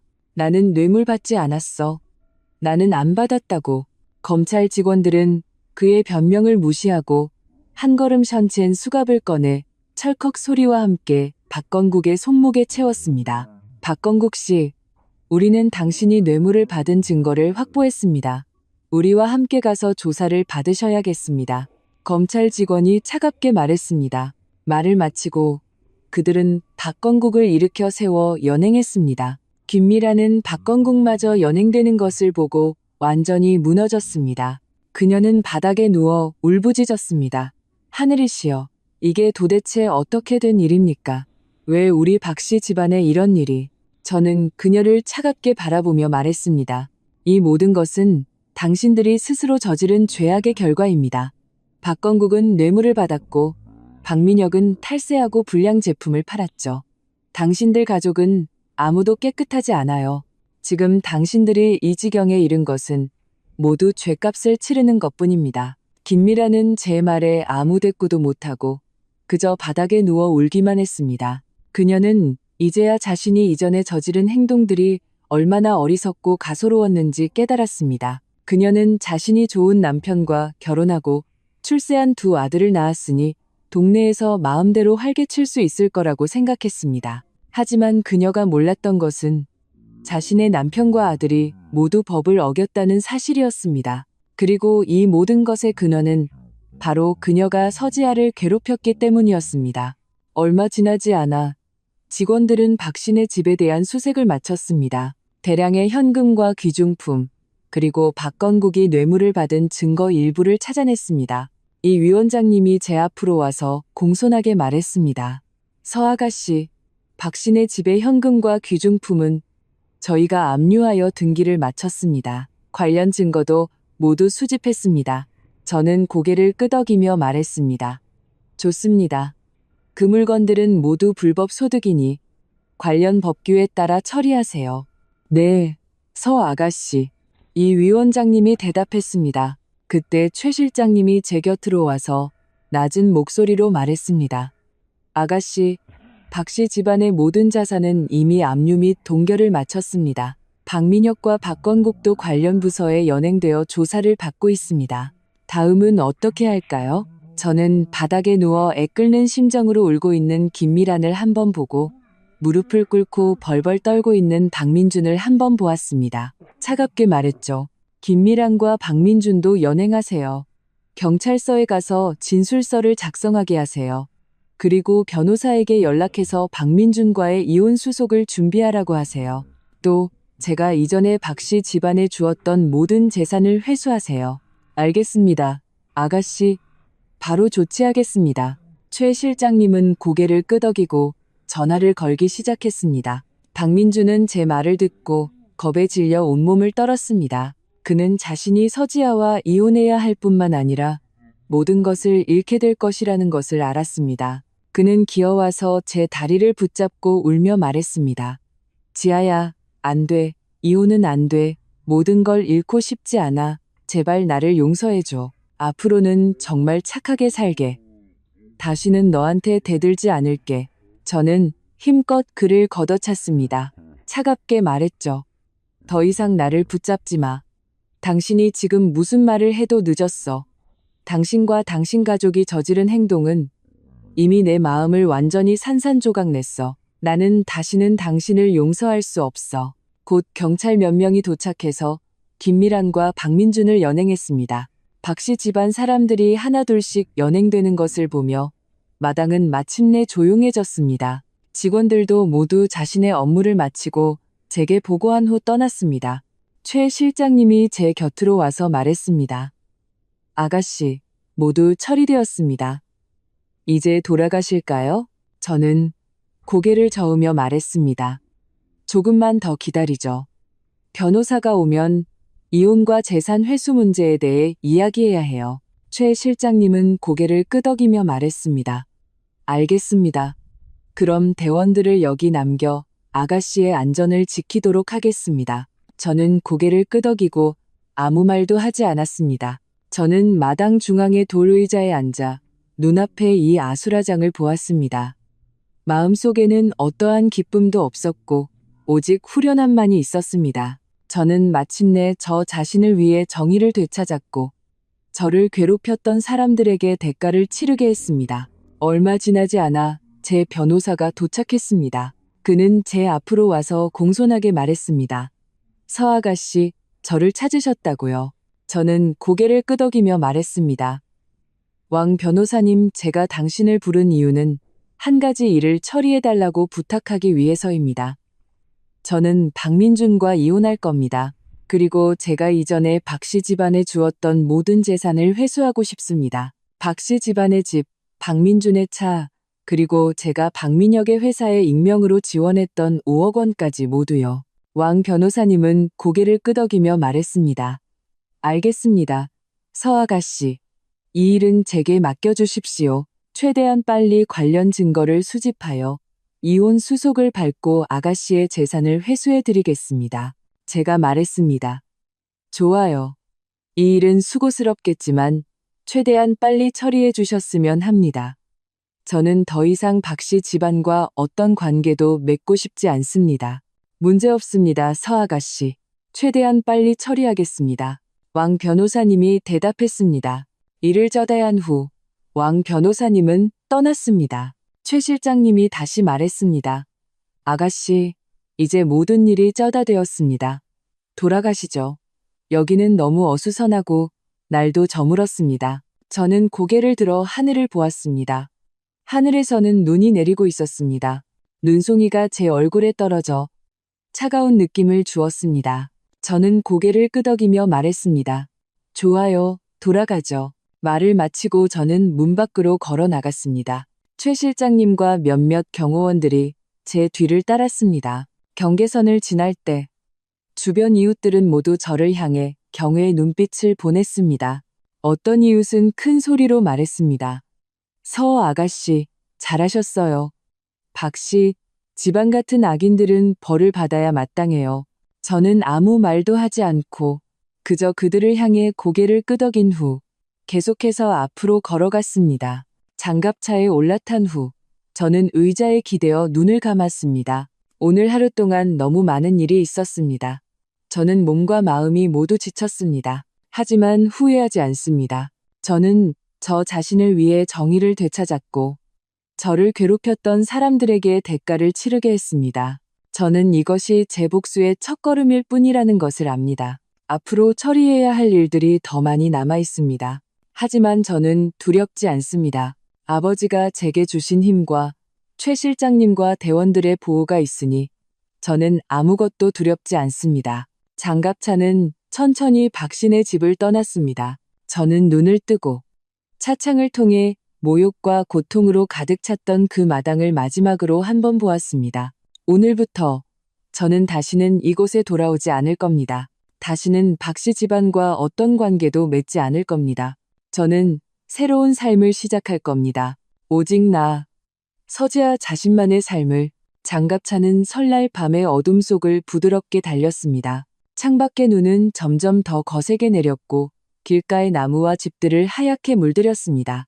저는 의자에 기대 눈을 감았지만 머릿속에는 방금 박신의 집에서 벌어졌던 일들이 생생하게 떠올랐습니다. 김미란의 울부짖음, 박민준의 애원, 박건국과 박민혁이 연행될 때의 절망적인 모습, 그리고 이웃들의 통쾌해하던 수군거림까지 마치 영화처럼 제 머릿속에서 계속해서 재생되었습니다. 최 실장님은 제 옆에 앉아 제 안색이 좋지 않은 것을 보고 조용히 말했습니다. 아가씨, 피곤하시죠? 잠시 눈을 붙이시는 게 어떻겠습니까? 집에 도착하면 깨워드리겠습니다. 저는 고개를 저으며 눈을 떴습니다. 아니에요. 잠이 안 와요. 최 실장님, 박민혁의 회사에 대한 후속 조사 작업은 반드시 꼼꼼히 챙겨주세요. 그가 자산을 빼돌릴 기회를 조금도 주면 안 됩니다. 그리고 박건국이 뇌물을 받은 증거들도 잘 정리해서 검찰에 넘겨주세요. 법에 따라 엄중히 처벌받게 해야 합니다. 최 실장님은 고개를 끄덕이며 말했습니다. 아가씨, 걱정 마십시오. 이미 조치해 두었습니다. 유능한 대원 몇 명을 붙여 감시하고 있으니 박민혁 쪽에서 조금이라도 움직임이 있으면 즉시 알 수 있습니다. 박건국의 증거들도 최대한 빨리 정리하여 검찰에 넘기겠습니다.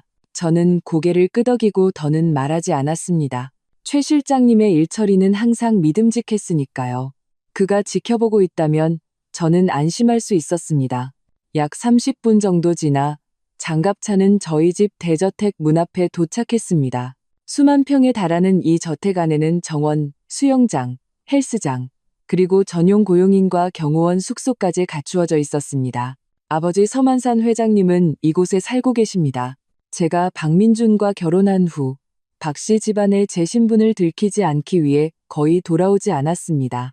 이번에 돌아오니 익숙하면서도 낯선 느낌이 들었습니다. 차가 멈추자 최 실장님이 먼저 내려 차문을 열어주며 공손하게 말했습니다. 아가씨, 도착했습니다. 저는 고개를 끄덕이고 차에서 내려 저택 안으로 들어갔습니다. 저택의 고용인들은 제가 돌아온 것을 보고 모두 공손하게 옆에 서서 일제히 말했습니다. 아가씨, 오셨습니까? 저는 그들을 향해 고개를 끄덕이며 말했습니다. 모두들 수고가 많아요. 거실로 들어서자마자 아버지 서만산 회장님이 소파에 앉아 찻잔을 들고 차를 마시고 있는 모습이 보였습니다. 그는 제가 돌아온 것을 보고 즉시 찻잔을 내려놓고 일어나 제게 빠르게 다가왔습니다. 저를 위아래로 훑어보며 얼굴에는 안타까움이 가득했습니다. 지아야, 내가 드디어 왔구나. 아빠 좀 보자. 다친 데는 없니? 저는 고개를 저으며 말했습니다. 아빠, 저 괜찮아요. 괜찮으면 됐어. 괜찮으면 됐고 말고. 서만산 회장님은 안도의 한숨을 내쉬며 저를 소파에 앉혔습니다. 최 실장에게 다 들었다. 그 박씨 집안 사람들이 감히 너를 그렇게 괴롭히다니. 정말 간이 배 밖으로 나왔구나. 아빠가 이미 사람을 시켜서 박 씨 집안의 모든 산업과 그들이 믿고 있던 소위 뒷배까지 다 조사하라고 했다. 아빠가 하나하나 다 처리해서 절대로 네가 억울한 일 당하게 놔두지 않을 거다. 저는 아버지를 바라보며 마음속에 온기가 퍼지는 것을 느꼈습니다. 어릴 때부터 아버지는 저를 눈에 넣어도 아프지 않을 딸로 여기셨고 단 한 번도 제가 억울한 일을 당하게 놔두신 적이 없었습니다. 이번 일도 제가 신분을 숨기려고만 하지 않았다면 박 씨 집안에 그렇게 괴롭힘 당하지는 않았을 겁니다. 아빠, 고맙습니다. 제가 말했습니다. 이 바보 같은 딸아, 아빠한테 뭘 고맙다고 그래. 서만산 회장님은 제 머리를 쓰다듬으며 말했습니다. 너는 아빠의 보물 같은 딸이야. 누구든 감히 너를 괴롭히면 아빠는 목숨을 걸고서라도 그 대가를 치르게 할 거다. 그나저나 배는 안 고프니? 아빠가 주방에 네가 제일 좋아하는 음식들 만들라고 시켜놨다. 어서 좀 먹으렴. 음식 이야기를 들으니 그제야 배가 고프다는 생각이 들었습니다. 오늘 저녁 박 씨 집에서는 설날 저녁 식사는커녕 박민준에게 남은 밥을 머리에 뒤집어 쓰기까지 했습니다. 지금 생각해도 역겨웠습니다. 저는 고개를 끄덕이며 말했습니다. 네, 좋아요. 서만산 회장님은 즉시 고용인에게 음식을 가져오라고 시켰습니다. 한상 가득 차려진 음식은 모두 제가 가장 좋아하는 것들이었습니다. 저는 젓가락을 들고 천천히 먹기 시작했습니다. 서만산 회장님은 제 옆에 앉아 계속해서 제게 반찬을 집어주었습니다. 많이 먹어라, 많이 먹어. 식사가 끝난 후 고용인이 그릇을 치우자 서만산 회장님은 저를 소파에 앉히고 말했습니다. 지아야, 그 박 씨 집안 사람들 네가 어떻게 처리하고 싶니? 아빠는 다 내 뜻에 따를게. 제가 말했습니다. 아빠, 저는 그들이 응당한 대가를 치르게 하고 싶어요. 박민혁의 회사는 탈세와 불량 제품 생산 및 판매 혐의가 있고 박건국은 뇌물을 받았어요. 이 모든 것은 법에 따라 처리되어야 해요. 그리고 김미란과 박민준, 그들도 편하게 놔둘 수 없어요. 제가 이전에 박 씨 집안에 주었던 모든 재산을 회수해서 그들이 왔던 곳으로 돌려보낼 거예요. 좋다. 아빠는 다 내 뜻에 따를게. 서만산 회장님은 고개를 끄덕이며 말했습니다. 아빠가 이미 사람을 시켜서 조치해놨다. 박민혁의 회사는 내일 아침 바로 공식적으로 압류될 거고 모든 자산은 동결 및 경매에 붙여져서 체납 세금과 피해자 보상금으로 사용될 거다. 박건국이 뇌물을 받은 일은 검찰에서 이미 조사하고 있으니 곧 결과가 나올 거다. 김미란과 박민준, 아빠가 그들도 자신들의 행동에 대해 대가를 치르게 할 거다. 저는 고개를 끄덕이며 말했습니다. 아빠, 고맙습니다. 아빠한테 뭘 고맙다고 그래. 서만산 회장님이 말했습니다. 그나저나 너와 박민준의 이혼 수속은 아빠가 이미 왕 변호사에게 맡겨놨다. 왕 변호사는 우리 시에서 가장 유능한 이혼 전문 변호사니까 내가 순조롭게 이혼할 수 있도록 보장하고 어떠한 손해도 입지 않게 해줄 거다. 제가 말했습니다. 네, 좋아요. 아빠 수고가 많으세요. 수고는 무슨? 서만산 회장님이 말했습니다. 너는 아빠 딸인데 아빠가 너를 위해 이런 일을 하는 건 당연한 거야. 그나저나 이번에 돌아왔으니 다시는 그 집에 가지 말고 여기서 살아라. 아빠가 고용인들 시켜서 너 잘 보살피라고 할게. 저는 고개를 끄덕이며 말했습니다. 네, 아빠. 다시는 안 갈 거예요. 이렇게 많은 일을 겪고 나니 저는 다시는 그 모욕과 고통으로 가득 찼던 박 씨 집안으로 돌아가고 싶지 않았습니다. 저는 여기서 제 마음을 잘 추스르고 새로운 삶을 시작할 겁니다. 다음 날 아침 제가 아직 일어나기도 전에 창밖에서 자동차 엔진 소리가 요란하게 들려왔습니다. 저는 일어나 창가로 가서 커튼을 열어보았습니다. 저택 문 앞에 차 몇 대가 서 있었는데 모두 서진그룹의 계열사 차량이었습니다. 얼마 지나지 않아 최 실장님이 제 방으로 들어와 공손하게 말했습니다. 아가씨, 좋은 아침입니다. 회장님께서 아가씨를 부르십니다. 중요한 상의할 일이 있다고 하십니다. 저는 고개를 끄덕이며 말했습니다. 네, 알겠어요. 곧 갈게요. 세수를 마친 후 저는 거실로 내려갔습니다. 서만산 회장님은 소파에 앉아 정장을 입은 남자 몇 명과 이야기를 나누고 있었습니다. 그 남자들은 제가 들어오는 것을 보고 모두 즉시 일어나 공손하게 말했습니다. 서 아가씨, 안녕하십니까? 저는 그들을 향해 고개를 끄덕이며 말했습니다. 안녕하세요, 여러분. 서만산 회장님은 저를 자기 옆에 앉히고 말했습니다. 지아야, 이 사람들은 아빠 회사의 유능한 인재들이다. 아빠가 이들을 부른 이유는 너와 함께 박씨 집안의 재산을 청산하는 문제를 상의하기 위해서다. 안경을 쓴 남자 한 명이 한 걸음 앞으로 나와 말했습니다. 서 아가씨, 안녕하십니까? 저는 서진그룹 법무팀 책임자 이태호입니다. 박씨 집안의 재산 청산 문제에 대해서는 저희가 이미 상세한 계획을 세웠습니다. 박민혁의 휘성기업은 저희가 이미 공식적으로 압류했으며 현재 자산 청산을 진행하고 있습니다. 저희의 초기 조사에 따르면 휘성기업의 자산은 약 500억 원 정도로 공장, 설비, 재고 등을 포함합니다. 이 자산들을 경매한 후 체납세금과 피해자 보상금을 제외한 나머지 금액은 저희가 모두 회수하여 아가씨께 돌려드릴 것입니다. 저는 고개를 끄덕이며 말했습니다. 좋아요. 수고가 많으십니다. 모든 자산을 명확하게 청산해서 박민혁이 어떤 꼼수도 부릴 수 없게 해주세요. 이태호 팀장은 고개를 끄덕이며 말했습니다. 서 아가씨, 걱정 마십시오. 저희가 관련 법규에 따라 엄격하게 청산을 진행하여 단 한 푼의 돈도 놓치지 않고 회수하도록 하겠습니다.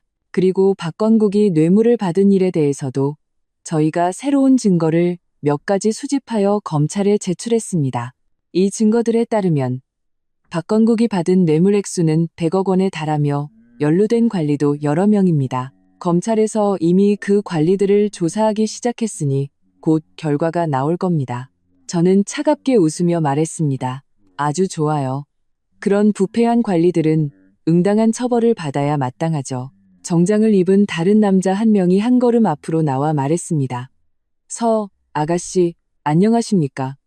저는 서진그룹 투자팀 책임자 장래호입니다. 박씨 집안의 부동산과 차량에 대해서는 저희가 이미 관련 부서에 연락하여 압류 및 경매를 진행하고 있습니다. 박씨 집안의 그 집은 아가씨께서 당시에 전액 현금으로 사신 것으로 가치는 20억 원입니다. 박민준의 그 차는 가치가 3억 원입니다. 이 자산들을 경매한 후 저희가 모두 회수하여 아가씨께 돌려드릴 것입니다. 저는 고개를 끄덕이며 말했습니다. 좋아요. 아주 잘 처리하고 있네요. 장래호 팀장은 계속해서 말했습니다. 그리고 저희가 조사한 바에 따르면 박민혁의 회사가 발전할 수 있었던 것은 아가씨께서 익명으로 지원해 주신 5억 원 외에도 은행에서 거액의 대출을 받았기 때문입니다. 금액은 100억 원에 달하며 이 대출금을 박민혁은 아직 상환하지 않았습니다. 저희가 이미 은행에 연락하여 은행이 최대한 빨리 박민혁을 기소하여 이 대출금을 회수하도록 조치했습니다. 제가 말했습니다. 좋아요. 은행이 최대한 빨리 처리하도록 하세요. 박민혁이 은행 자금을 공짜로 쓰게 놔둘 수는 없죠. 서만산 회장님이 말했습니다. 지아야, 너는 걱정 마라. 이 일들은 아빠가 다 처리하게 할 거다. 그 박씨 집안 사람들은 곧 아무것도 없는 알거지가 될 거다. 저는 고개를 끄덕이고 아무 말도 하지 않았습니다. 저는 이것이 박씨 집안이 마땅히 받아야 할 처벌이라는 것을 압니다. 그들이 당시에 저를 그렇게 괴롭혔으니 지금 이 지경에 이른 것은 모두 죗값을 치르는 것뿐입니다. 그때 왕 변호사님에게서 전화가 왔습니다. 저는 전화를 받으며 말했습니다.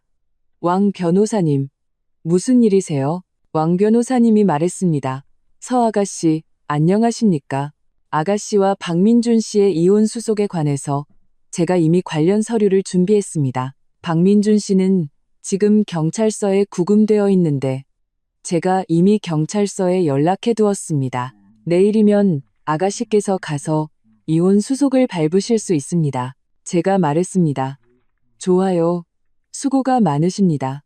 내일 제 시간에 가겠습니다. 왕 변호사님이 말했습니다. 알겠습니다. 서 아가씨. 그럼 내일 다시 연락드리겠습니다. 전화를 끊은 후 저는 서만산 회장님에게 말했습니다. 아빠, 왕 변호사님이 내일이면 이혼 수속을 밟을 수 있대요. 서만산 회장님은 고개를 끄덕이며 말했습니다. 좋다. 이혼 수속을 마치면 너는 완전히 박씨 집안과 아무런 관계가 없어지는 거다. 앞으로는 아빠가 너를 잘 보살펴 줄 테니 다시는 억울한 일 당하게 놔두지 않을 거다. 저는 아버지를 바라보며 마음속에 온기가 퍼지는 것을 느꼈습니다. 저를 이렇게 사랑해주는 아버지가 있다는 것이 저는 정말 행복합니다. 그날 오후 최 실장님이 제게 좋은 소식을 가져왔습니다. 그는 말했습니다. 아가씨, 박민혁의 회사는 공식적으로 압류되었습니다. 저희가 회사에서 대량의 불량 제품과 일부 불법 거래 증거를 찾아냈습니다. 이 증거들은 이미 관련 부서에 제출되었습니다. 박민혁은 이번에 중형을 선고받을 것이 확실합니다. 그리고 박건국이 뇌물을 받은 일도 새로운 진전이 있습니다. 검찰에서 이미 연루된 관리 몇 명을 조사했으며 이 관리들은 모두 직위 해제되어 조사를 받고 있습니다. 저는 고개를 끄덕이며 말했습니다. 좋아요. 아주 잘 처리하고 있네요. 최 실장님은 계속해서 말했습니다. 그리고 김미란과 박민주는 경찰서에서 풀려났습니다. 그들은 나오자마자 박씨네 집으로 갔는데 집이 이미 압류되고 안에 물건들도 모두 비워진 것을 발견했습니다. 김미란은 그 자리에서 울다가 기절해서 박민준이 병원으로 데려갔습니다. 저는 차갑게 웃으며 말했습니다. 그 모든 것은 그들이 자초한 일이죠. 당시에 그렇게 거만하게 굴더니 이제 와서 무서워한다고? 늦었습니다. 최 실장님이 말했습니다. 아가씨, 한 가지 더 있습니다. 박민혁의 회사가 압류된 후 이전에 그와 거래했던 많은 고객들이 빚을 독촉하러 찾아왔습니다. 박민주는 지금 여기저기 돈을 빌리러 다니면서 박민혁의 빚을 갚으려고 하지만 가는 곳마다 문전박대를 당하고 있습니다. 아무도 그에게 돈을 빌려주려 하지 않습니다. 이전에 박씨 집안과 친하게 지냈던 친척들도 모두 그를 피하고 있습니다. 그에게 연루될까봐 두려워하는 거죠. 제가 말했습니다. 그게 바로 나무가 쓰러지면 원숭이들이 흩어지는 법이죠. 그 박씨 집안은 평소에 힘 좀 있다고 이 사람 저 사람 괴롭히더니 이제 몰락하니까 당연히 아무도 그들을 도와주려 하지 않겠죠. 다음 날 아침, 저는 왕 변호사님과 함께 경찰서로 갔습니다. 박민주는 이미 경찰서 접견실에서 기다리고 있었습니다. 그는 수감복을 입고 머리는 헝클어져 있었으며 얼굴에는 초췌함과 절망이 가득했습니다. 제가 들어오는 것을 보고 그는 즉시 일어나 눈에는 애원이 가득했습니다. 지아야, 네가 왔구나. 제발 나한테 한 번만 더 기회를 줘. 내가 정말 잘못했다는 거 알아. 앞으로는 정말 착하게 살게. 다시는 너한테 대들지 않을게. 저는 그를 차갑게 바라보며 말했습니다. 박민준 씨, 우리 사이에는 더 이상 어떤 가능성도 없어요. 오늘 제가 온 이유는 당신과 이혼 수속을 밟기 위해서입니다. 어서 서명하세요. 서명하면 우리는 완전히 남남이 되는 거예요. 박민주는 고개를 저으며 울며 말했습니다. 아니, 서명 안 해. 나는 너랑 이혼 안 해. 지아야, 내가 잘못했어. 정말 잘못했다는 거 알아. 제발 이번 한 번만 용서해줘. 왕 변호사님이 한 걸음 앞으로 나와 말했습니다. 박민준 씨, 진정하십시오. 서 아가씨께서는 이미 당신과 이혼하기로 결심하셨습니다. 당신이 서명하지 않더라도 서 아가씨께서는 법적 절차를 통해 당신과 이혼할 수 있습니다. 그때는 당신에게 더욱 불리해질 겁니다. 박민주는 왕 변호사님의 말이 사실이라는 것을 알았습니다. 그는 지금 아무것도 없는 알거지입니다. 만약 서지아와 이혼하게 되면 그는 정말로 아무것도 남지 않게 됩니다. 하지만 그 역시 서지아가 이미 그와 이혼하기로 굳게 결심했다는 것을 알았습니다. 그가 아무리 애원해도 소용없다는 것을. 그는 한참을 울다가 결국 펜을 들어 이혼 합의서에 서명했습니다. 서명을 마친 후 그는 펜을 책상에 던지고 책상에 엎드려 울부짖었습니다. 저는 이혼 합의서를 들어 한 번 보고 문제가 없는 것을 확인한 후 왕 변호사님에게 건넸습니다. 왕 변호사님이 말했습니다. 서 아가씨, 이혼 수속이 완료되었습니다. 지금부터 아가씨와 박민준 씨는 공식적으로 이혼한 것입니다. 저는 고개를 끄덕이며 말했습니다. 좋아요. 수고하셨습니다.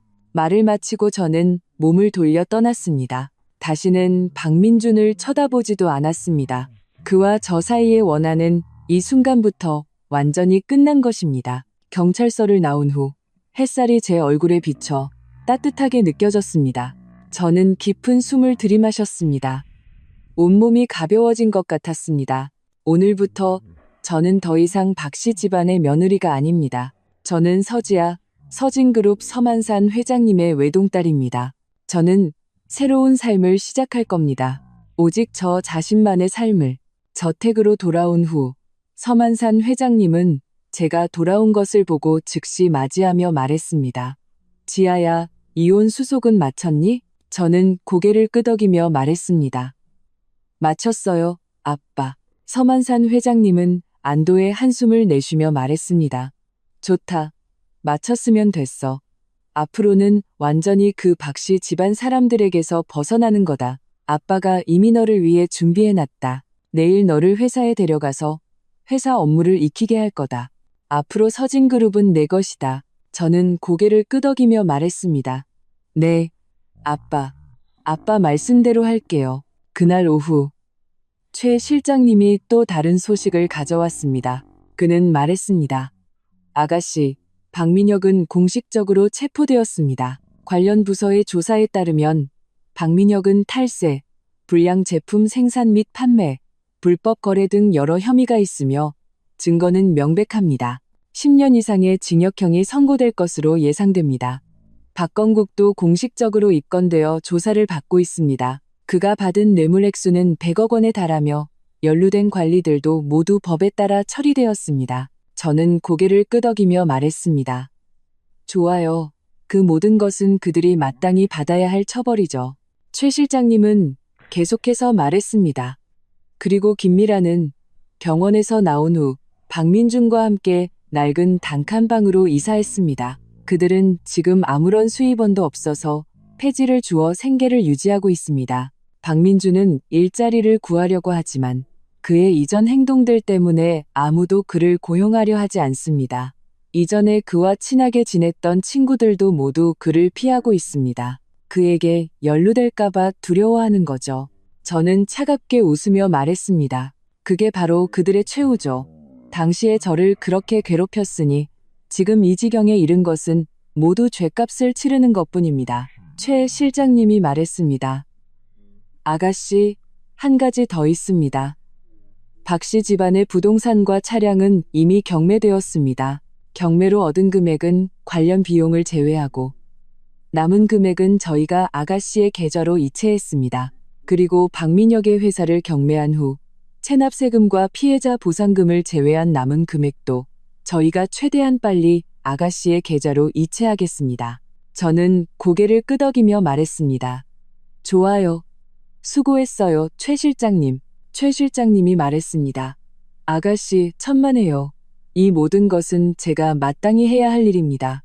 저녁에 저는 서만산 회장님과 함께 저녁 식사를 했습니다. 서만산 회장님이 말했습니다. 지아야, 박씨 집안의 일은 거의 다 처리되었다. 부시장도 잡혔고 박민혁과 박건국도 응당한 처벌을 받을 거다. 김미란과 박민주는 지금 아무것도 없는 알거지가 되었으니 다시는 어떤 소란도 피울 수 없을 거다. 제가 말했습니다. 네, 아빠. 그 모든 것은 그들이 마땅히 받아야 할 최후죠. 당시에 저를 그렇게 괴롭혔으니 지금 이 지경에 이른 것은 모두 죗값을 치르는 것뿐입니다. 서만산 회장님이 말했습니다. 지아야, 앞으로는 박씨 집안의 일은 더 이상 신경 쓰지 말고 일에 집중해서 회사 업무를 잘 익혀라. 아빠는 네가 서진그룹을 더 잘 이끌어갈 수 있을 거라고 믿는다. 저는 고개를 끄덕이며 말했습니다. 네, 아빠, 그렇게 할게요. 식사를 마친 후 저는 제 방으로 돌아왔습니다. 침대에 누워 창밖의 달빛을 보며 마음속에 감회가 새로웠습니다. 박씨 집안의 뒷배가 무너지고 박씨 집안은 완전히 몰락했습니다. 제 복수도 거의 막바지에 이르렀습니다. 저는 복수심에만 빠져 있을 수 없다는 것을 압니다. 저는 최대한 빨리 제 마음을 추스르고 일에 집중해야 합니다. 서진그룹은 아버지의 평생의 피와 땀입니다. 저는 잘 경영해서 아버지의 기대에 부응해야 합니다. 그때 제 휴대폰이 울렸습니다. 저는 휴대폰을 들어 발신자 표시를 보았습니다. 왕 변호사님이었습니다. 저는 전화를 받으며 말했습니다. 왕 변호사님, 무슨 일이세요? 왕 변호사님이 말했습니다.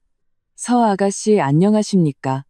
아가씨의 재산 회수 문제는 전부 처리되었습니다. 모든 금액이 아가씨의 계좌로 이체되었습니다. 그리고 박민주는 박건국과 박민혁을 비호한 혐의로 공식적으로 입건되어 조사를 받고 있습니다. 저는 고개를 끄덕이며 말했습니다. 좋아요. 수고하셨습니다. 왕 변호사님. 왕 변호사님이 말했습니다. 서 아가씨, 천만에요. 이 모든 것은 제가 마땅히 해야 할 일입니다. 다른 일이 없으시면 이만 전화를 끊겠습니다. 제가 말했습니다. 네, 좋아요. 전화를 끊은 후 저는 휴대폰을 내려놓고 눈을 감고 휴식을 취하기 시작했습니다. 저는 내일이 또 다른 새로운 날이라는 것을 압니다. 저는 완전히 새로운 모습으로 새로운 삶과 새로운 도전을 맞이할 겁니다. 다음 날 아침, 저는 제 시간에 회사에 도착했습니다. 서만산 회장님은 이미 사무실에서 저를 기다리고 있었습니다. 그가 저를 보고 웃으며 말했습니다. 지아야, 왔구나. 오늘 아빠가 너를 중요한 회의에 데려가서 회사의 의사결정 과정을 익히게 해줄게. 저는 고개를 끄덕이며 말했습니다. 네, 아빠. 이어서 서만산 회장님은 저를 데리고 회사 회의실로 갔습니다. 회의실에는 이미 많은 사람들이 앉아 있었는데 모두 회사의 고위 임원들이었습니다. 그들은 저와 서만산 회장님이 들어오는 것을 보고 모두 일어나 공손하게 말했습니다. 회장님, 안녕하십니까? 서만산 회장님은 그들을 향해 고개를 끄덕이며 말했습니다. 모두 앉으세요. 모두가 자리에 앉자. 서만산 회장님이 말했습니다. 오늘 여러분을 소집한 이유는 두 가지 일을 발표하기 위해서입니다. 첫 번째, 제 옆에 있는 이 사람은 제 딸 서지아입니다. 앞으로 회사에 합류하여 제 비서로 일하며 저와 함께 회사 경영 경험을 배울 겁니다. 앞으로 여러분의 많은 지원을 바랍니다. 모두가 저를 향해 공손하게 말했습니다. 서 아가씨, 안녕하십니까? 저희가 서 아가씨의 업무를 잘 지원하겠습니다. 저는 그들을 향해 고개를 끄덕이며 말했습니다. 감사합니다. 여러분, 앞으로 많이 가르쳐 주십시오. 서만산 회장님은 계속해서 말했습니다. 두 번째, 회사의 다음 발전 계획에 대해서입니다. 저는 회사가 신에너지 분야에 진출하도록 할 계획입니다. 이것은 매우 유망한 산업이며 제가 이미 관련 부서에 상세한 조사를 지시했습니다. 아래에 장 부사장님께서 구체적인 상황을 설명해 주시겠습니다. 장 부사장님이 일어나 회사 신에너지 분야 진출의 구체적인 계획을 설명하기 시작했습니다. 저는 진지하게 들으며 때때로 메모를 했습니다. 저는 대기업을 경영하는데 이렇게 많은 학문이 필요하다는 것을 깨달았습니다. 제가 배워야 할 것이 아직 많았습니다. 회의는 오전 내내 계속되었습니다. 회의가 끝난 후 서만산 회장님은 저를 데리고 그의 사무실로 돌아왔습니다. 그가 말했습니다. 지아야, 방금 회의 내용은 다 이해했니? 저는 고개를 끄덕이며 말했습니다. 대부분 이해했어요. 아빠, 신에너지 분야에 진출하는 건 아주 좋은 결정 같아요. 그 산업은 정말 유망해 보여요. 서만산 회장님은 웃으며 말했습니다. 그래, 맞아. 지금 신에너지는 미래의 발전 추세야. 우리는 이 기회를 잡아야만 회사가 계속해서 발전할 수 있다. 앞으로 너는 이 분야의 지식을 더 많이 배워서 아빠와 함께 회사를 더 잘 발전시켜야 한다. 제가 말했습니다. 네, 아빠. 그렇게 할게요. 그때 최 실장님이 문을 두드리고 들어왔습니다. 회장님, 서 아가씨, 보고 드릴 소식이 있습니다. 서만산 회장님이 말했습니다. 무슨 소식인가? 말해보게. 최 실장님이 말했습니다. 회장님 서 아가씨, 김미란이 충격을 이기지 못하고 정신 이상 증세를 보였습니다. 지금은 정신병원에 입원했습니다. 저는 잠시 멈칫했다가 차갑게 웃으며 말했습니다. 그 모든 것은 그가 자초한 일이죠. 당시에 저를 그렇게 괴롭히지 않고 그렇게 속물적이지 않았다면 오늘 이 지경에 이르지는 않았을 텐데요. 서만산 회장님이 말했습니다. 그래, 맞아. 그 모든 것은 그가 마땅히 받아야 할 최후다. 앞으로는 더 이상 신경 쓰지 말아라. 최 실장님이 말했습니다. 네, 회장님. 최 실장님이 나간 후 저는 서만산 회장님을 보며 말했습니다. 아빠, 박씨 집안의 일은 완전히 처리되었네요. 제 복수도 끝났고요. 서만산 회장님은 고개를 끄덕이며 말했습니다. 그래, 맞아. 끝났으면 됐다. 앞으로는 안심하고 일하고 잘 살아라. 아빠가 항상 너를 지지할게. 저는 아버지를 바라보며 마음속에 감사가 가득했습니다. 만약 아버지가 아니었다면 저는 아마 아직도 박씨 집안에 괴롭힘 당하고 있었을 겁니다. 아버지가 제게 복수할 힘을 주셨고 아버지가 제가 제 자신을 다시 찾게 해주셨습니다. 저는 제 인생이 새로운 장을 열었다는 것을 압니다. 앞으로는 더 이상 그 박씨 집안에 괴롭힘 당하던 평범한 며느리가 아닙니다. 저는 서지아 서진그룹의 아가씨입니다. 저는 열심히 일하고 잘 살아서 제 인생을 더욱 빛나게 만들 겁니다. 저를 괴롭혔던 모든 사람들에게 나 서지아가 만만한 상대가 아니라는 것을, 누구든 감히 저를 괴롭히면 누구든 끔찍한 대가를 치르게 될 것이라는 것을 똑똑히 알려줄 겁니다. 최 실장님이 떠난 후 사무실은 다시 조용해졌습니다. 저는 창밖에 높은 빌딩 숲을 바라보았습니다. 햇빛이 유리창에 쏟아져 눈부신 빛을 반사하고 있었습니다. 마치 지금의 제 인생처럼 마침내 어둠에서 벗어나 빛을 맞이한 것 같았습니다. 서만산 회장님이 제 곁으로 와서 제 어깨를 두드리며 말했습니다. 지아야, 과거는 과거일 뿐이야. 아빠는 이번 일이 너에게 큰 상처를 줬다는 걸 알아. 하지만 기억해라. 너를 쓰러뜨리지 못하는 것들은 결국 너를 더 강하게 만들 거다. 앞으로는 아빠가 있으니 아무도 다시는 너를 괴롭히지 못할 거야. 저는 고개를 돌려 아버지의 희끗희끗한 귀밑머리를 보았습니다. 눈시울이 약간 붉어졌습니다. 지난 몇 년간 아버지는 회사를 위해 애쓰셨고 또 제 일로 마음고생을 하셨습니다. 확실히 많이 늙으셨습니다. 제가 말했습니다.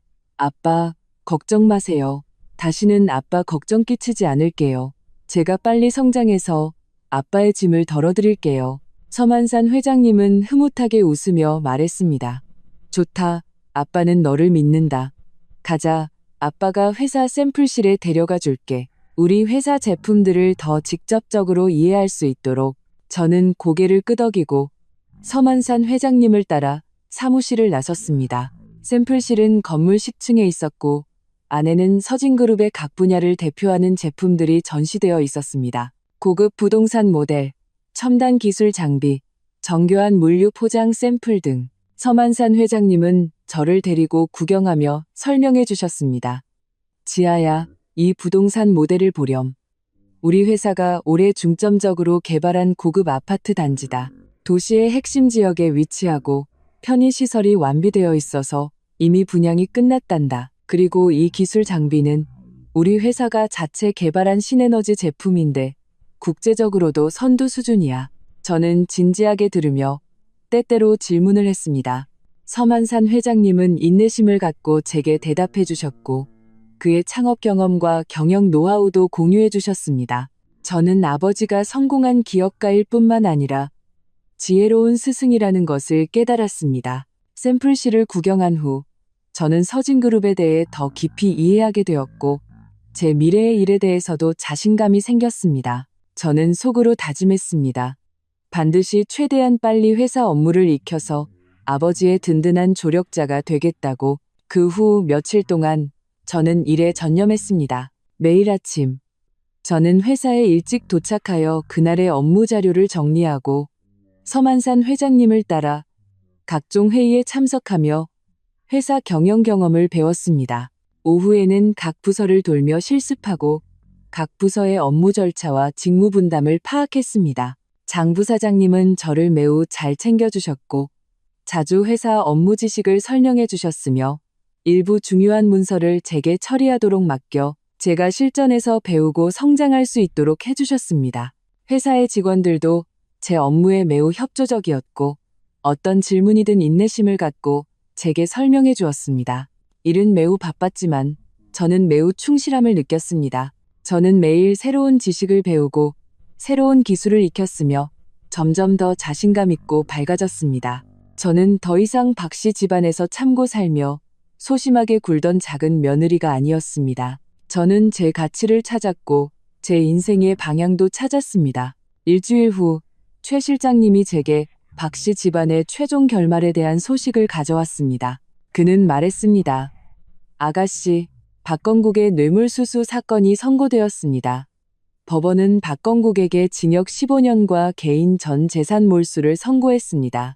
박민혁은 탈세, 불량제품 생산 및 판매, 불법 거래 등 여러 혐의로 징역 12년과 거액의 벌금형을 선고받았습니다. 박민주는 범인 비호 혐의로 징역 3년을 선고받았습니다. 저는 고개를 끄덕였습니다. 마음속에는 아무런 파동도 일지 않았습니다. 그 모든 것은 그들이 마땅히 받아야 할 최후였습니다. 그들이 자신들의 행동에 대해 치른 대가였죠. 제가 말했습니다. 알겠어요. 김미라는요? 상황은 어때요? 최 실장님이 말했습니다. 김미라는 정신병원에 한동안 입원했지만 병세는 전혀 호전되지 않고 오히려 점점 더 심해졌습니다. 그의 친척들은 아무도 그를 돌보려 하지 않아서 지금은 정신병원 직원들이 그를 돌보고 있습니다. 저는 차갑게 웃으며 말했습니다. 그게 바로 인과응보죠. 당시에 저를 그렇게 괴롭혔으니 지금 그런 최후를 맞은 것은 모두 그가 자초한 일이에요. 최 실장님이 말했습니다. 아가씨, 한 가지 더 있습니다. 부시장의 뇌물수수 사건도 선고되었습니다. 법원은 그에게 징역 20년과 개인 전 재산 몰수를 선고했습니다. 그와 관련된 관리들도 모두 상응하는 처벌을 받았습니다. 제가 말했습니다. 아주 좋아요. 그들 같은 부패한 관리들은 그런 처벌을 받아야 마땅해요. 그래야만 사회의 공정과 정의를 되찾을 수 있죠. 최 실장님이 말했습니다. 아가씨, 박씨 집안의 일은 완전히 마무리되었습니다. 앞으로는 아무도 아가씨의 삶을 방해하지 않을 겁니다. 저는 고개를 끄덕이며 말했습니다. 수고했어요, 최 실장님. 그동안 당신과 대원들의 도움이 정말 컸어요. 최 실장님이 말했습니다. 아가씨, 천만에요. 이 모든 것은 제가 마땅히 해야 할 일입니다. 아가씨와 회장님을 위해 일할 수 있는 것이 제 영광입니다. 저녁에 저는 서만산 회장님과 함께 저녁 식사를 했습니다. 서만산 회장님이 말했습니다. 지아야, 박씨 집안의 일은 완전히 끝났다. 이제 너는 안심하고 일하고 잘 살면 된다. 아빠가 이미 준비해놨다. 다음 주말에 우리 해외여행 가서 기분 전환 좀 하자. 저는 웃으며 말했습니다. 좋아요, 아빠. 마침 요즘 일이 좀 피곤했는데 나가서 쉬는 것도 좋겠네요. 서만산 회장님이 말했습니다.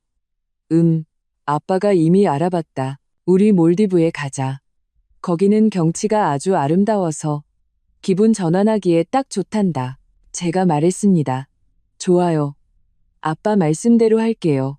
식사를 마친 후 저는 제 방으로 돌아왔습니다. 저는 컴퓨터를 켜고 화면에 있는 서진그룹 관련 자료를 보았습니다. 마음속에 열정이 가득했습니다. 저는 제 인생이 새로운 장을 열었다는 것을 압니다. 미래에는 더 많은 좋은 일들이 저를 기다리고 있을 겁니다. 그때 제 휴대폰이 울렸습니다. 저는 휴대폰을 들어 발신자 표시를 보았습니다. 모르는 번호였습니다. 저는 잠시 망설이다가 전화를 받았습니다. 전화기 너머로 한 여자의 목소리가 들려왔습니다. 낯선 목소리였습니다. 혹시 서지아 아가씨 되십니까? 제가 말했습니다. 네, 맞는데요. 누구신데 무슨 일이시죠? 그 여자가 말했습니다. 서 아가씨, 안녕하세요. 저는 박민준의 사촌 누나입니다. 저희 박씨 집안이 아가씨께 잘못했다는 거 압니다. 아가씨께서 박씨 집안에 내리신 벌도 그들이 마땅히 받아야 할 것이고요. 하지만 그래도 아가씨께 한 가지 부탁드리고 싶습니다. 박민준이 감옥에서 잘 지내고 있습니다. 자기가 잘못했다는 것도 알고 매우 후회하고 있습니다. 아가씨께서 너그러이 봐주셔서 그에게 개과천선할 기회를 주셨으면 합니다. 저는 차갑게 웃으며 말했습니다. 개과천선할 기회요? 당시에 그가 제 머리에 남은 밥을 쏟아부었을 때 저에게 기회를 줄 생각은 했나요? 당시에 그가 자기 엄마랑 같이 저를 괴롭혔을 때 저에게 기회를 줄 생각은 했나요? 이제 그가 감옥에 가고 후회하고 개과천선하고 싶다고? 늦었습니다. 그 여자가 말했습니다. 서아가씨, 아가씨께서 화나시고 억울하신 거 압니다. 하지만 박민주는 그래도 아가씨의 전남편이었잖아요. 하루 부부의 정이 100년 간다고. 이번 한 번만 용서해 주세요. 제가 말했습니다. 하루 부부의 정이라고요? 그가 당시에 저에게 그런 짓을 했을 때 하루 부부의 정을 생각이나 했나요? 제가 말하죠. 저와 박민준 사이에는 이미 어떤 정도 남지 않았습니다. 그의 최후는 그가 스스로 자초한 것이고 저와는 아무런 관계가 없습니다. 다시는 저에게 부탁하러 오지 마세요. 저는 그를 용서할 생각이 없습니다. 말을 마치고 저는 전화를 끊었습니다. 그리고 그 번호를 차단 목록에 추가했습니다. 저는 더 이상 박씨 집안의 누구와도 어떤 관계도 맺고 싶지 않았습니다. 그들의 일은 저와는 이제 아무런 상관이 없습니다. 주말에 저는 서만산 회장님과 함께 몰디브에 갔습니다. 몰디브의 경치는 정말 아름다웠습니다. 푸른 하늘, 맑은 바닷물, 하얀 모래사장, 그리고 다양한 해양 생물들. 저는 서만산 회장님과 함께 해변을 산책하고 일광욕을 하고 스노클링을 하며 오랜만에 여유로운 시간을 즐겼습니다. 몰디브에서의 며칠 동안 저는 과거의 불쾌한 일들을 완전히 잊었고 기분은 매우 상쾌해졌습니다. 저는 과거의 그림자 속에만 살 수 없다는 것을 압니다. 저는 내려놓는 법을 배우고 앞을 향해 나아가는 법을 배워야 합니다. 귀국 후 저는 더욱 일에 전념했습니다. 서만산 회장님과 장 부사장님의 도움으로 저는 곧 회사의 여러 업무에 익숙해졌고 일부 중요한 일을 독립적으로 처리할 수 있게 되었습니다. 서만산 회장님은 제 성장을 보고 매우 흐뭇해하셨고 더 많은 일을 제게 맡기기 시작했습니다. 한 번은 회사가 큰 위기에 직면했습니다. 중요한 협력 프로젝트에 문제가 생겨 상대방이 협력 중단을 요구하며 우리 회사의 거액의 손해배상을 요구했습니다. 회사의 고위 임원들은 모두 초조해했고 여러 차례 회의를 열었지만 문제 해결 방법을 찾지 못했습니다. 서만산 회장님도 골머리를 앓았습니다. 그는 저를 사무실로 불러 말했습니다. 지아야, 이 프로젝트는 회사에 매우 중요하다. 잘 처리하지 못하면 회사가 큰 손실을 입을 거다. 너에게 좋은 방법이 있니? 저는 프로젝트 상황을 진지하게 분석한 후 말했습니다. 아빠, 제 생각에는 우리가 먼저 상대방과 소통해서 그들의 진짜 요구와 생각을 파악해야 해요. 그리고 그들의 요구와 생각에 따라 합리적인 해결책을 마련해야 합니다. 그리고 우리는 제3자 기관에 프로젝트 평가를 의뢰해서 우리 회사가 프로젝트에서 잘못이 없다는 것을 증명할 수 있어요. 이렇게 하면 우리의 협상력을 높일 수 있을 거예요. 서만산 회장님은 고개를 끄덕이며 말했습니다. 좋다. 내 말대로 하자. 이 일은 네가 책임지고 맡아라. 제가 말했습니다. 네, 아빠. 실망시켜드리지 않을게요. 그 후 며칠 동안 저는 프로젝트 위기 해결에 전념했습니다. 저는 여러 차례 상대방과 소통하여 그들의 진짜 요구와 생각을 파악했습니다. 그리고 저는 회사의 기술 인력과 법무 인력을 조직하여 상세한 해결책을 마련했습니다. 동시에 저는 권위 있는 제3자 기관의 프로젝트 평가를 의뢰했습니다. 제 노력 끝에 상대방은 마침내 우리 회사와 계속 협력하기로 동의했고 우리 회사의 거액의 손해배상을 요구했던 것도 포기했습니다. 프로젝트 위기가 성공적으로 해결되어 회사는 큰 손실을 피할 수 있었습니다. 서만산 회장님은 프로젝트 위기가 성공적으로 해결된 것을 보고 매우 기뻐했습니다.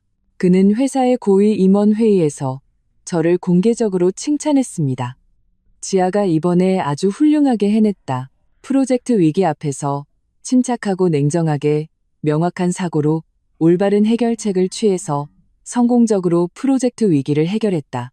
회사의 큰 손실을 막아준 것이다. 나는 이런 딸이 있다는 것이 자랑스럽다. 앞으로 회사에 더 많은 일을 지아에게 맡길 것이다. 나는 지아가 회사를 더 좋은 미래로 이끌어갈 수 있을 거라고 믿는다. 회사의 고위 임원들도 모두 저를 다시 보게 되었고 팬 저에게 축하를 표했습니다. 저는 웃으며 말했습니다. 감사합니다. 아빠, 감사합니다. 여러분, 이 모든 것은 제가 마땅히 해야 할 일입니다. 앞으로 더욱 노력해서 여러분의 기대에 부응하겠습니다. 그 이후로 회사에서 제 위상은 점점 더 중요해졌고 직원들의 존경과 사랑도 점점 더 많이 받게 되었습니다. 저는 이 모든 것이 제 노력의 결과라는 것을 압니다. 저는 더 이상 다른 사람의 보호에 의지해야 하는 작은 며느리가 아닙니다. 저는 이미 홀로 설 수 있는 기업가로 성장했습니다. 시간은 빠르게 흘러 어느덧 1년이 지났습니다. 이 1년 동안 저는 회사를 이끌어 좋은 성과를 거두었고 서진그룹의 규모는 점점 더 커졌으며 영향력도 점점 더 강해졌습니다. 저도 점점 더 성숙해지고 자신감 넘치게 되었습니다. 설날 밤, 저는 서만산 회장님과 함께 저택에서 설날 저녁 식사를 했습니다. 식탁에는 다양한 음식이 가득 차려져 있었는데 모두 저와 아빠가 좋아하는 것들이었습니다. 저는 아버지 얼굴에 미소를 보며 마음속에 행복이 가득했습니다. 서만산 회장님은 술잔을 들고 말했습니다. 지아야, 새해 복 많이 받아라. 이 1년 동안 수고 많았다. 아빠는 내 성장이 자랑스럽다. 새해에는 네가 더욱 행복하고 더욱 순조롭기를 바란다. 저도 술잔을 들고 아버지와 부딪혔습니다. 아빠, 새해 복 많이 받으세요. 아빠도 건강하시고 만사형통하시길 바랍니다. 새해에는 제가 계속 노력해서 회사를 이끌어 더 좋은 성과를 거둘게요. 저는 술 한 모금을 마시고 창밖에 화려한 불꽃놀이를 보았습니다. 마음속에 감회가 새로웠습니다. 1년 전 오늘, 저는 아직 박씨 집안에서 모욕과 괴롭힘을 당하며 죽지 못해 살고 있었습니다. 하지만 지금은 저는 과거의 그림자에서 벗어나 아버지와 함께 행복한 삶을 살고 있고 사업에서도 큰 성공을 거두었습니다. 저는 이 모든 변화가 아버지의 지지와 제 노력 덕분이라는 것을 압니다. 저는 또한 인생에는 넘지 못할 산이 없다는 것을 압니다.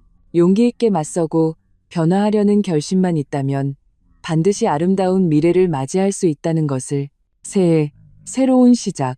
저는 과거의 교훈을 안고 미래에 대한 희망을 품고 계속해서 노력하고 잘 살고 잘 일할 겁니다. 저는 제 인생을 더욱 빛나게 만들고 저를 아끼는 모든 사람들이 자랑스럽고 뿌듯하게 느끼도록 할 겁니다.